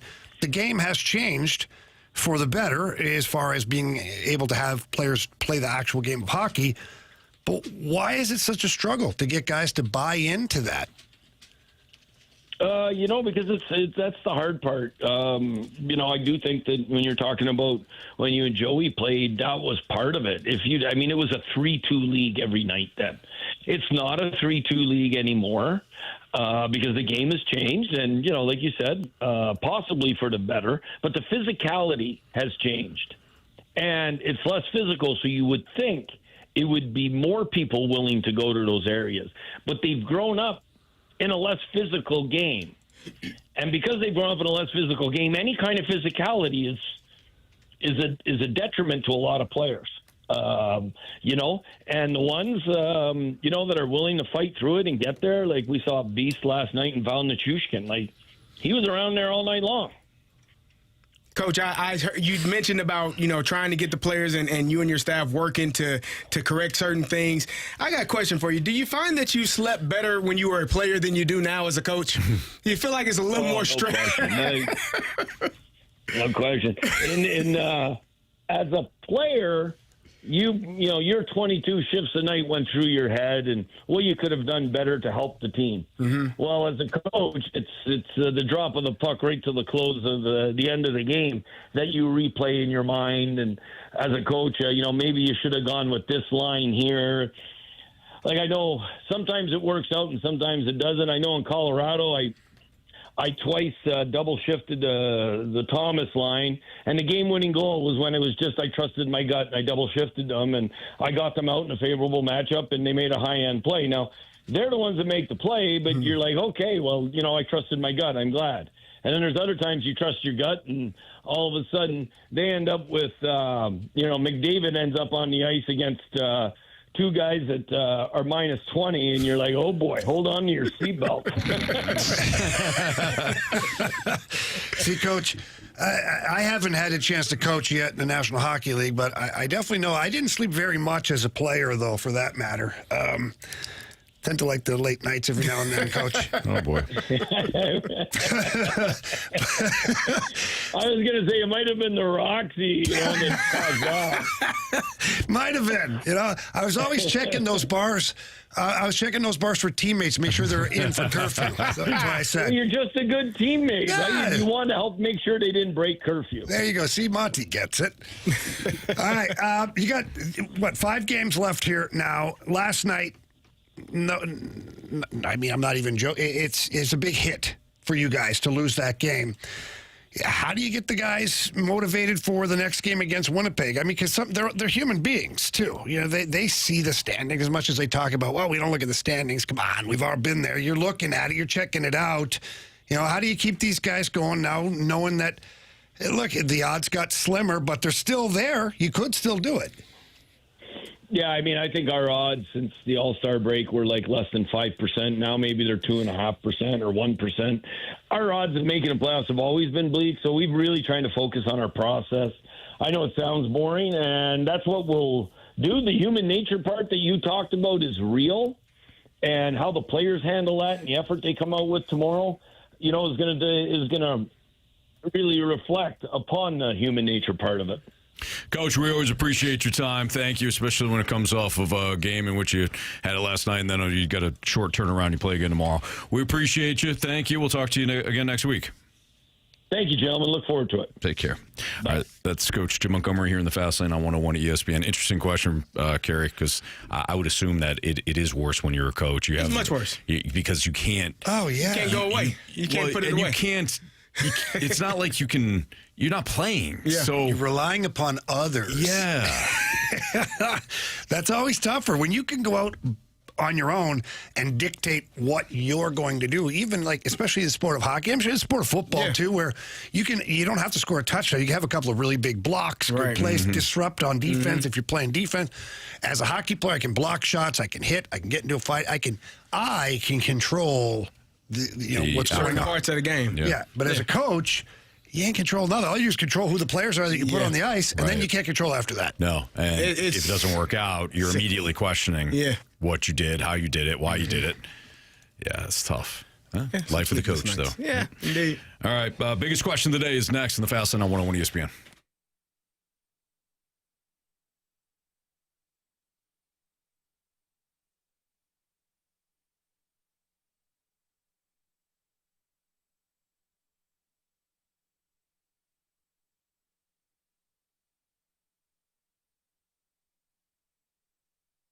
If you're looking to remodel your kitchen, your bathroom, or some of those outdoor living spaces, please make sure your first phone call is to my friends over at E&B Grant. I was just talking to them the other day, looking to build a bar down by the pool area, another little spot there, and they're going to come in, measure for some countertops. They're just so good at what they do. We redid the kitchen a couple of years ago, and the first thing I did after talking to a representative was I headed down to the showroom, located on Manchester Avenue, and then the in-house design staff asked me, hey, what do you want to do? I said, that's why I'm here, because I don't know what I want to do. So they said, no problem, we got you. First thing we did is figure out what kind of countertops we were looking for, went to the back of the warehouse, saw everything that they had to offer, picked out the countertops, then picked out the backsplash, and then I saw the variety of different cabinets that were available, as well as the flooring that was really amazing. The whole process was so simple, and once we were done with everything, the technicians, they take over, and they do an incredible job. When they're done, you are absolutely going to love what E&B Granite has done for your home. You'll be thrilled. You'll be telling everybody about it, just like I am right now. So please call them, book an appointment. Tell them Jamie Rivers sent you in. Their number's 314-645-9300. That's 314-645-9300, or you can always visit them at enbgranite.com.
time for the Fast Lane's biggest question of the day. Presented by Banner Construction, the experts in James Hardy siding. Time for the biggest question of the day here in the Fast Lane on 101 ESPN. Carey Davis, Jamie Rivers, Andrew Marsh. What do you got for us? All right, guys. Well, we've talked a lot about the evaluation of certain players for the Cardinals, but one thing that we have yet to talk about so far in 2026 is Ollie Marmol and how he has managed games. So the question today is, what grade would you give Ollie Marmol thus far through these first 4 series? I would give him an A. Where his, first of all, we haven't really talked a lot about Ollie Marmol screwing through. Actually, you know what? Thank you. We had the lineup situation Yes, against the Tigers. I'm not going to hold the bullpen against him. If guys come in and they're throwing beach balls, it's not Ollie's problem. I mean, it's Ollie's problem, but it's not anything he can control. The lineups have been, at times, a little rough, including that Friday in Detroit when it was Framber Valdez on the hill. I really haven't understood. I think he's been, way too. That was fireable, quite honestly. It was a fireable offense. He's been handcuffed to the righty-lefty thing. So, I wouldn't say A. Let's go B+. That's what I was thinking, but I was thinking because of the bullpen. While it may not be his fault, per se. Oh, yeah, per se. Carey. No, it's not his fault. He didn't sign the players, but you keep throwing them out there. Well, he's kind of. What is he going to do? Is he going to go out and pitch, Carey? Yeah, it probably. Let me tell you something. Might not be worse. It may not be worse, but can he do that? No, he's not on the roster. Not on the 40-man roster. Although, is he though? Is the coach? No, he should add himself. Is he? He should add himself. He could.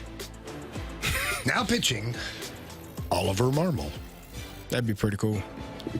I would put that in my contract. 1 game a year. 1 game a year? Yeah, 1 game. I don't know about that. Okay, 3 games. I don't think that's what Jamie meant. You don't know what he meant. I don't think Jamie meant he didn't say for that. you to add more games. He didn't say. No, he didn't. You're right. You never know what he means. Still. I don't always know what I mean. See? He could have meant 3 games. I don't think I'd want you pitching 3 games. You ain't seen me pitch, man. No, but I'm willing to risk it. They ain't seen nothing like this, man. No risk it, no biscuit. There you go. Really? Are you a righty or a lefty? Righty. Do you? I'm like Sanger. I can throw with both hands. You can, huh? Mm-hmm. So you like to use both hands? Love it. It's ambidextrous. What's your preferred hand? Right hand. Yeah. It's my strong hand. Strong Come arm. on, child. Take a strong hand. Don't you get a little bit of you get some different action sometimes out of the wrong hand? Out of your non-throwing hand or your non-dominant hand? Non-dominant hand, yeah. It does different things. It probably would have more of a different feel on the ball. To it. Yeah. Yeah. I agree. Yeah, probably. Yeah, the balls will definitely do different things. Yeah, for sure. Huh. Okay. Probably not as hard with my left hand. No, probably not. Yeah. No. But definitely different, though, for higher sure. velocity, higher velo. Jamie, I'd give him 3 games. See? Yeah. What grade would you give the Ollie Marmol? What? What grade would you give Ollie Marmol? Oh, yeah, I give him B+. Okay. B+ it is. Yep. Marshy? Yeah, I think somewhere in the B range right now. I've questioned some of the moves or lack thereof at times, but also, you look at last night and Nathan Church coming into the game, huge home run. He didn't start that game. So you have to credit him with some of these moves. I also look at today, and you have runners at first and third, and Gorman is in that spot. You decide to pinch hit Gorman for Pozo. It's a lefty-lefty battle. Lefty-lefty battle. Gorman has been better against righties this season, but for his career, he has a better average and on base against lefties. So maybe you want to keep him in that spot because it is that type of season where you want to see what he can do. Mm-hmm. Pozo comes in, grounds into a double play. So, we can all be better at life. Well, yeah, that too. I was going to say we can all be couch managers or studio managers since we're in the studio right now. We're couch potatoes. We can be that too. I plan on doing that tonight, Anthony. Good. After work. Excellent. But I think he's been fine. So, overall grade? I said B. All right. You don't have to yell at me. He did yell, didn't he? Did, right in my face. I said B. I said B. Seats taken. Open your ears I said up. B. What are you, stupid? Okay. 314 said he batted Mason Wynn in the cleanup spot. That's all you need to know. Well, okay. We talked about the lineup. That's why we didn't give him the A. We gave him the B. Other than that, he's been pretty good. All right, I like it. If the Cardinals hold on today, they will be 7-5. And they would have won 3 out of the first 4 series of the season if they win today. Not bad, man. We really complaining about that? From Ollie's standpoint? Not at all. Okay. That's what I thought. How about the Cubs in last place? They suck. 5-6. They're taking on the Tampa Bay Rays. Cincinnati in first place, 8-3 on the year. The Cardinals are in 4th place, but I'll take their record. Calling it the Big Red Machine. Who? The Reds? Yeah. Yeah. I'm calling it. I saw T-shirts. Did you guys see The Miz last night, by the way? I did not. What did he do? All he throws is greased BBs. Yeah. He's pretty good. He got Wilson Contreras out, and then he walked toward the dugout, just dropping the fast lanes. The Miz did? Mm-hmm. Good for him. Yep.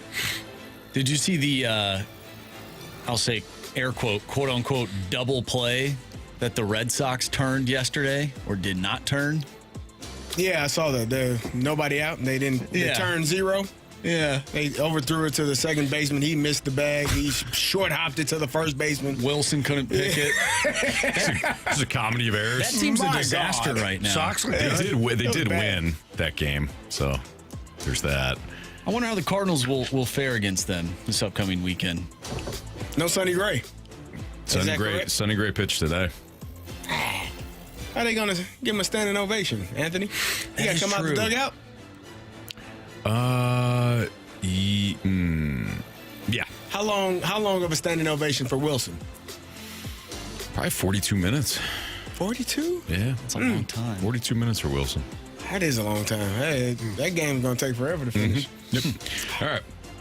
We got Bet the Board coming up next. By the way, the Cardinals clinging to a 4-1 lead in the top of the 9th in Washington. Bet the Board next on 101 ESPN.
101 ESPN Sports Center.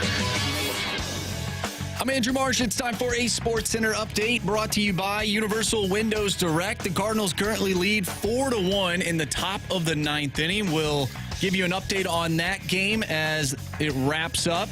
If you missed anything from today's show, make sure you go to 101ESPN.com or check out the free Dobbs Tire and Auto Center's 101 ESPN mobile app.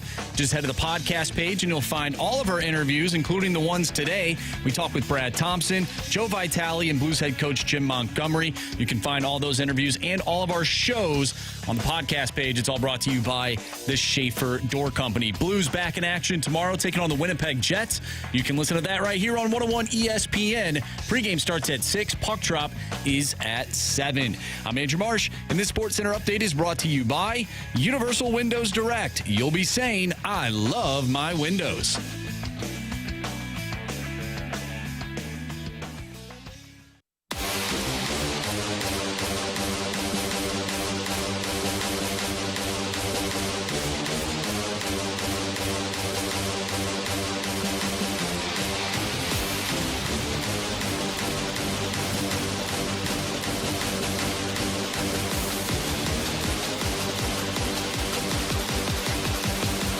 All right, time to play Bet the Board here in the Fast Lane on 101 ESPN. Marsh, what do we got for latest standings? All right, well, all of you guys picked up points. Congratulations, Anthony. Thanks. You got off the schneid. Yes. Thank you, Braves. Yes. They fought for you, Anthony. They certainly did. All right, so Anthony, you have 1 point now. All right. Jamie has 4. Carey has 3. I was the only one that did not hit yesterday. I have 2. You're going to bounce back. Thanks. So what's the order? I think it's me, right? Jamie. Give me those Buffaloes on the money line, minus 142 at the New York Rangers. Give me Aaron Judge, 1.5 hits, runs, RBI, minus 135. All right, I am looking at Major League Baseball. We just talked about those Cincinnati Reds. They're on a heater right now. They take on the Miami Marlins, plus odds, plus 109. Give me the Reds as the underdog. Marsh, you just snagged mine. Nice job. Oh, boy. So I had to, I'm going to pivot here. I'll take the Tigers team total, which is 4.5 tonight. They're facing Bailey Ober of the Twins, who sucks. So that entire team is not good. Yeah. Well, they traded everybody at the deadline last year. So, Tigers over 4.5 runs. So that is Bet the Board on 101 ESPN. Cardinals, again, clinging to a 4-1 lead in the top of the ninth. They're trying to get a couple more across. They do have runners on first and second with 2 outs. So hopefully the Cardinals can hold on here. Some notes from today's game. Michael McGreevy pitched very well. 6 innings of work, scattered 4 hits, only allowed 1 run, 0 walks, only 1 K, but again, that's not really his game. 91 pitches, so very efficient. Swanson came in and pitched an inning in 2/3, walked 1 strikeout, did not allow a hit, did not allow a run. Brule pitched a third of an inning and did not give up a hit or a run. If you're wondering about Miles Michaelis and how he fared, they had a quick hook on his ass. 3 innings he pitched, 55 pitches, 5 hits, 2 earned runs, 3 walks, 3 Ks. So they did not allow him to pitch very long. Why is that? Nice. Not very good. Depending on who you're asking. Good to see Swanson, get out there and kind of rebound. So. Yeah, well, No, Jamie said it right. That's positive, right? Yeah. I don't think that was positive. I think it is. He didn't suck. Go out there and perform well. Sometimes We're saying the same thing, it gets in just your different. head. Psychological. You have a rough outing after another rough outing, followed by another rough outing. I think we get it. It helps to send some people down without giving up much damage. Sure. Yeah. That Feels good makes to sense. you. Yeah. By the way, Jordan Walker homered for a 3rd consecutive game. This kid is on fire. CD collects some points. Finally. In the home run derby. So it's just me, right, with the goose egg? Yep. Won't be long, though. I think it will be. Nah, you'll find. You'll run into one, Anthony. You know what I mean? You'll run into one. You'll find a way to pick a winner. I hope so, Yeah, Carey. yeah, I hope so. Burleson had a big day today, too. 3 for 4, 3 driven in. No home run, though. With a walk. No home run for Jamie. Damn it, Burley. Bottom of the lineup struggled for the most part, although Church did collect a hit. So JC got a hit. Ramon Urias, probably back on Marshy's bad side here. He was 0 for 4 today. Yeah. Well, anytime I start to talk negatively about Ramon, he decides to touch seats. So next time he's in the lineup, maybe Friday, I'm going to badmouth that guy. You should talk to heck. I won't be here, though. I won't be here tomorrow and Friday. So that's right. So you got your trip, right? No, I'm not going on the trip. Okay, you're not going to, but you're going to watch it with your buddies? Yes. Okay, so why don't you tell the people what you're watching? To watch it? Well, I decided if I'm taking Thursday What are you off, watching 2 days? What are you watching for 2 days? Well, he's watching his North Dakota fighting Frozen 4. Hawk. Fighting Hawks. Are they the Hawks? It just doesn't. They are now. Hawks. Just What were they doesn't before? ring the same. They're the Fighting Sioux. Oh, Now okay. they're the Fighting Hawks. I don't know. But yeah, they play in the semifinal tomorrow. They'll take on Wisconsin. 4 o'clock puck drop. I'm excited to watch it. I think this is the first time they've been in the Frozen Four since I was in college. Wow. So, do you know the players inside? Like, have you re-familiarized yourself with the players, or you're just not really. You're just rooting for laundry? I'm rooting for laundry, baby. I don't blame you. Good luck, man. Keaton Verhoff, though, he's a solid player. Okay. Maybe he'll be a blue. He might be. Maybe he'll be a blue. You just don't know. Good defenseman. Excellent. Well, good luck to your North Dakota Fighting Hawks. Yeah, Anthony, it should be a fun time. We shall see. But yeah, I figured take Thursday off. Might as well take Friday off. There you go. Take Saturday and Sunday too. What's up? Take Saturday and Sunday too. There you go. Well, Jamie, That was nice of you. That was Jamie. very kind. That was real nice of you. thanks, man. He's a good dude. I'll consider it. I'll cover. I'll consider it. No. Come on, man. The Falcons signed Juwan Taylor. Old penalty machine, Juwan Taylor. Of course, they had needed to. an offensive lineman, right? Their right tackle decided to retire. Man, he At does. 31. He lessened his penalties last year. That's a positive. Well, Jamie's all about the positive. From what? He didn't 45 to suck last 41? year. That's what Jamie said, right? I don't know about that. Dodgers speedster Davey Lopes, 4-time All-Star, dies at 80. So. Oh man. Oh wow. Yeah, that's not positive. No. What the hell are you doing, man? Come on, man. Well, it's a sports show, and I'm delivering some sports That news. wasn't sports. That was an obituary. Okay, sorry. Let me do this one then. Prosecutor seeking Tiger Woods' prescription drug records. Another headline from today in the world of sports. Yeah, That's not good sports either. that's not good. Okay, let me see what. Can we find some good sports news? Absolutely. It looks like American Gladiators is coming back to prime. New series starts April 17th. Really? They're going to pay him? I don't know what they're going to do. And Marshy, our childhood was already ruined once by watching that documentary. Anthony will tell you. Oh man, that was They didn't bad. pay those people. No. They had Tune in. merchandise. I'm going to tune in. I'll watch it. For They sure. had merchandise. They had the worst They had so many deal things, ever. and they got nothing. Hey, they signed a contract. Nah, What are you going to do, Carey? Nah, man. What are you going to do? They selling maybe they should have read it lunchboxes. better. Everything. Maybe they should have read it better. Dolls that look like them action figures. They got them people on the road. They didn't have to say 300 yes. days a year. Yeah. Nobody said they had to say yes to it. Breaking bones in their backs and neck. Yep. Yeah. Then they said yes. Then they said, "Hey, even though you're doing all this and your body's going through hell, no help. Figure it out. Figure it out without the help." Yeah. You know? Or don't. That's rough, man. They said Okay. yes. What'd you say? They said yes. Okay. Jamie, I don't like your attitude. I don't like people feeling sorry for other people who said Laser yes to something. and laser and taser deserve more. They deserve Storm. better. If they wanted better, they should have said, "I'm not signing this bleeping contract." Okay. Well, you have your opinions and we have ours. By the way, I did find the Lars Nootbaar information. Nice. What do you got for us? So this is Cardinals. Poso delivers a RBI single here. Cardinals stats and facts. This was from 2 RBIs. November of 2022. This was posted.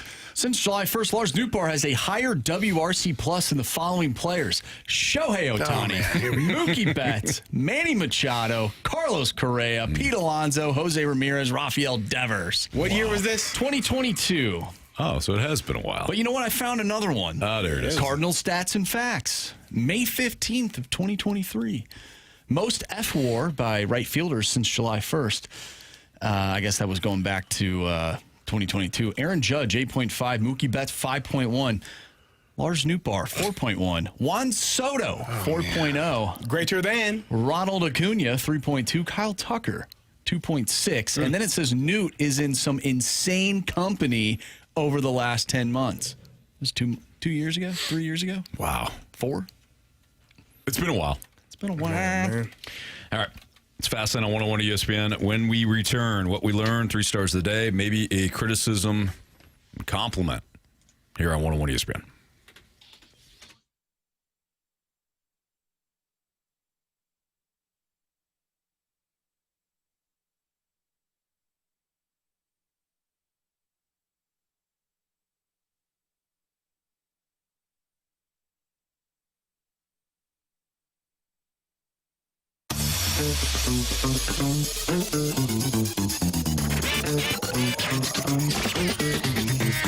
At Johnny Londoff Chevrolet, buying a car is always more than just the price tag. From the moment you walk onto the showroom floor till you drive off the lot in your new or pre-owned vehicle, the Londoff team will treat you like family. They do an amazing job there of having great inventory as well as great pricing. Right now, on the showroom at the Londoff Autoplex, located out in St. Peters, they've got a new 2021 Blazer LT, only 42,000 miles. It's a V6 out there, $23,940. How about a Hyundai Palisade? Yeah, beautiful, fully loaded, only 25,000 miles on that thing right there. Those are just a couple of the deals that are available right now at Londoff Chevrolet. And again, 2 locations. The original one in Florissant, Missouri, and the new Londoff Autoplex out in St. Peters. Both spots have great inventory, great deals, and great people to help you, because we know that buying a car, again, is just one part of the equation. The Londoff Chevrolet team, they treat you like family. I know this because I've been buying cars from them for well over 25 years, and they still treat me perfectly over there at Londoff Chevrolet. So get by either location. Tell them Jamie Rivers sent you in. If not, you can get there online. Visit them at londoff.com or londoffautoplex.com. Are you kidding me? Johnny Londoff Chevrolet.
you missed anything from today's show, you can always download the podcast, available at 101ESPN.com or via the Dobbs Turn Under Center's 101 ESPN mobile app. All the podcast brought to you by Shave Your Door Company.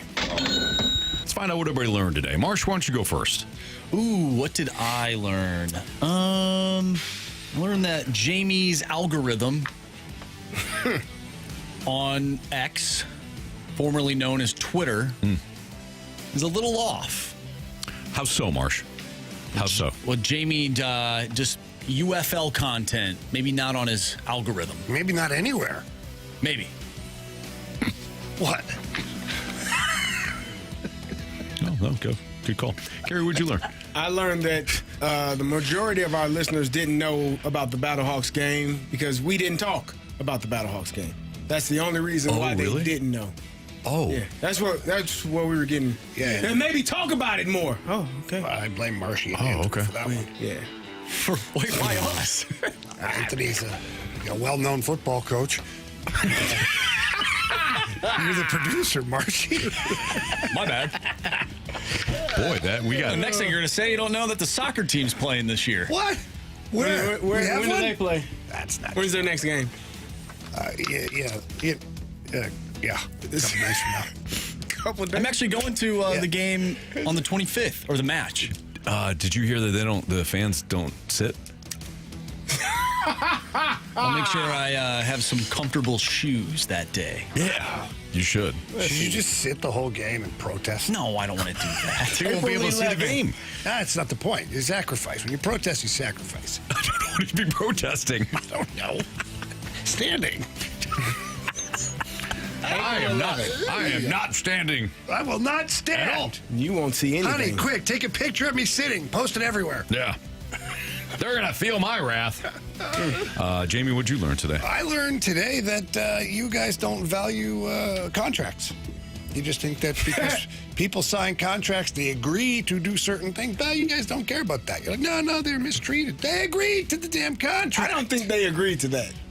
I don't think there's any way or quit. That they knew that that's what they were agreeing to. Well, what they somebody signed the papers, Carey. Is had a union. What do you need a union for? Sat out on their butts and seeing if they were able to have a show without them. They signed the contract. Nah. Bottom line. Hell with that. And you guys don't care. So I'm going to talk to Tommy and John and tell them that you guys don't care about contracts. Well, the thing that I learned is that if you're going to do that, Jamie, at least one listener who works in auto would like to replace one of us.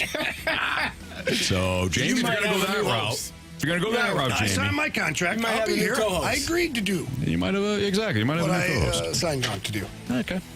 You and Armin, the neighborhood car guy. Mm-hmm. Yeah. Armin sounds like a good time. Love it. All right. Marsh, would you like to do some 3 stars? Oh, yeah. Or do you want to do some criticisms and or compliments first? I got a compliment. Okay. I got a compliment for these St. Louis Cardinals. Yeah. Who just won 6-1 over the Nationals. They take 2 of 3 from the Nationals. And that's a Redbird winner. Nice. Nice job overall. Cardinals win again. And they win another series. Nice Look work. at these guys, Nice man. work, boys. Off tomorrow. Look at these guys, man. Nice work. I mean, just balling. It's good to see. It is good to see. From the 314, another fun show. Listening to the show every day always makes me smile. Everyone have a wonderful evening. Well, you just made us smile. Thank you. The 636 says, great job as always. Skull Vikings. Wow. Marshy. Kyler Murray. Oh, can't wait to see that. Yeah. I'm excited, man. It's weird. I forgot he's now a Viking. Mm-hmm. Okay. Biscuit texted in. Did you see the Reds? No. They're already up 2-0 in the first. Yeah. Nice. Jeez. Big red machine. I told you. You're right. Trade T-shirt. Jamie, I trademarked that. That's a good one. Somewhere right now, a listener goes, that was already a thing. That was already a nickname. You guys don't know anything. You don't know. Just let it marinate. Okay, my bad. Jamie's pretty good at nicknames. You have the Big Red Machine, Moose Michaelis, Go Orange. Go Orange. Go Orange for the Illini. The Illini. That's not it. Illinois. I don't know. Yeah. I coined Just Win, baby. You all didn't like that one. ILI. You know? There you go. I coined Just Do It. ILL. It's Illinois. ILI. NOIS, you know? You know what, Marshy? I'm not going to do this with him. Let him ruin the end of my dang on day. You and Pedro Paez, you get a pass today. Talking about cheering for your team. Pedro Paez gets a pass. Last time I cheered for the Big Orange. It's like saying, go Chippewas, you know what I mean? Yeah, no, it doesn't work. It's Fire Up Chips. Yeah, everybody knows it's Fire Up Chips. Do they? Thank you. Yeah. The hell, dude? It's his problem. You just talked about the Mac. I'm sorry. Biscuit texted Apologize. in. Almost forgot. Thank you, Stalter. Listen to your embarrassing bet the board was yesterday. So I used the good old do factor and took your Braves pick. Hey, you're welcome. And you saw a brawl on top of that. Yeah. So there you go. That was a crap sandwich, but it certainly was. But you know what? He still believed in me. He did. You have heard of me. All right, go ahead, Mark.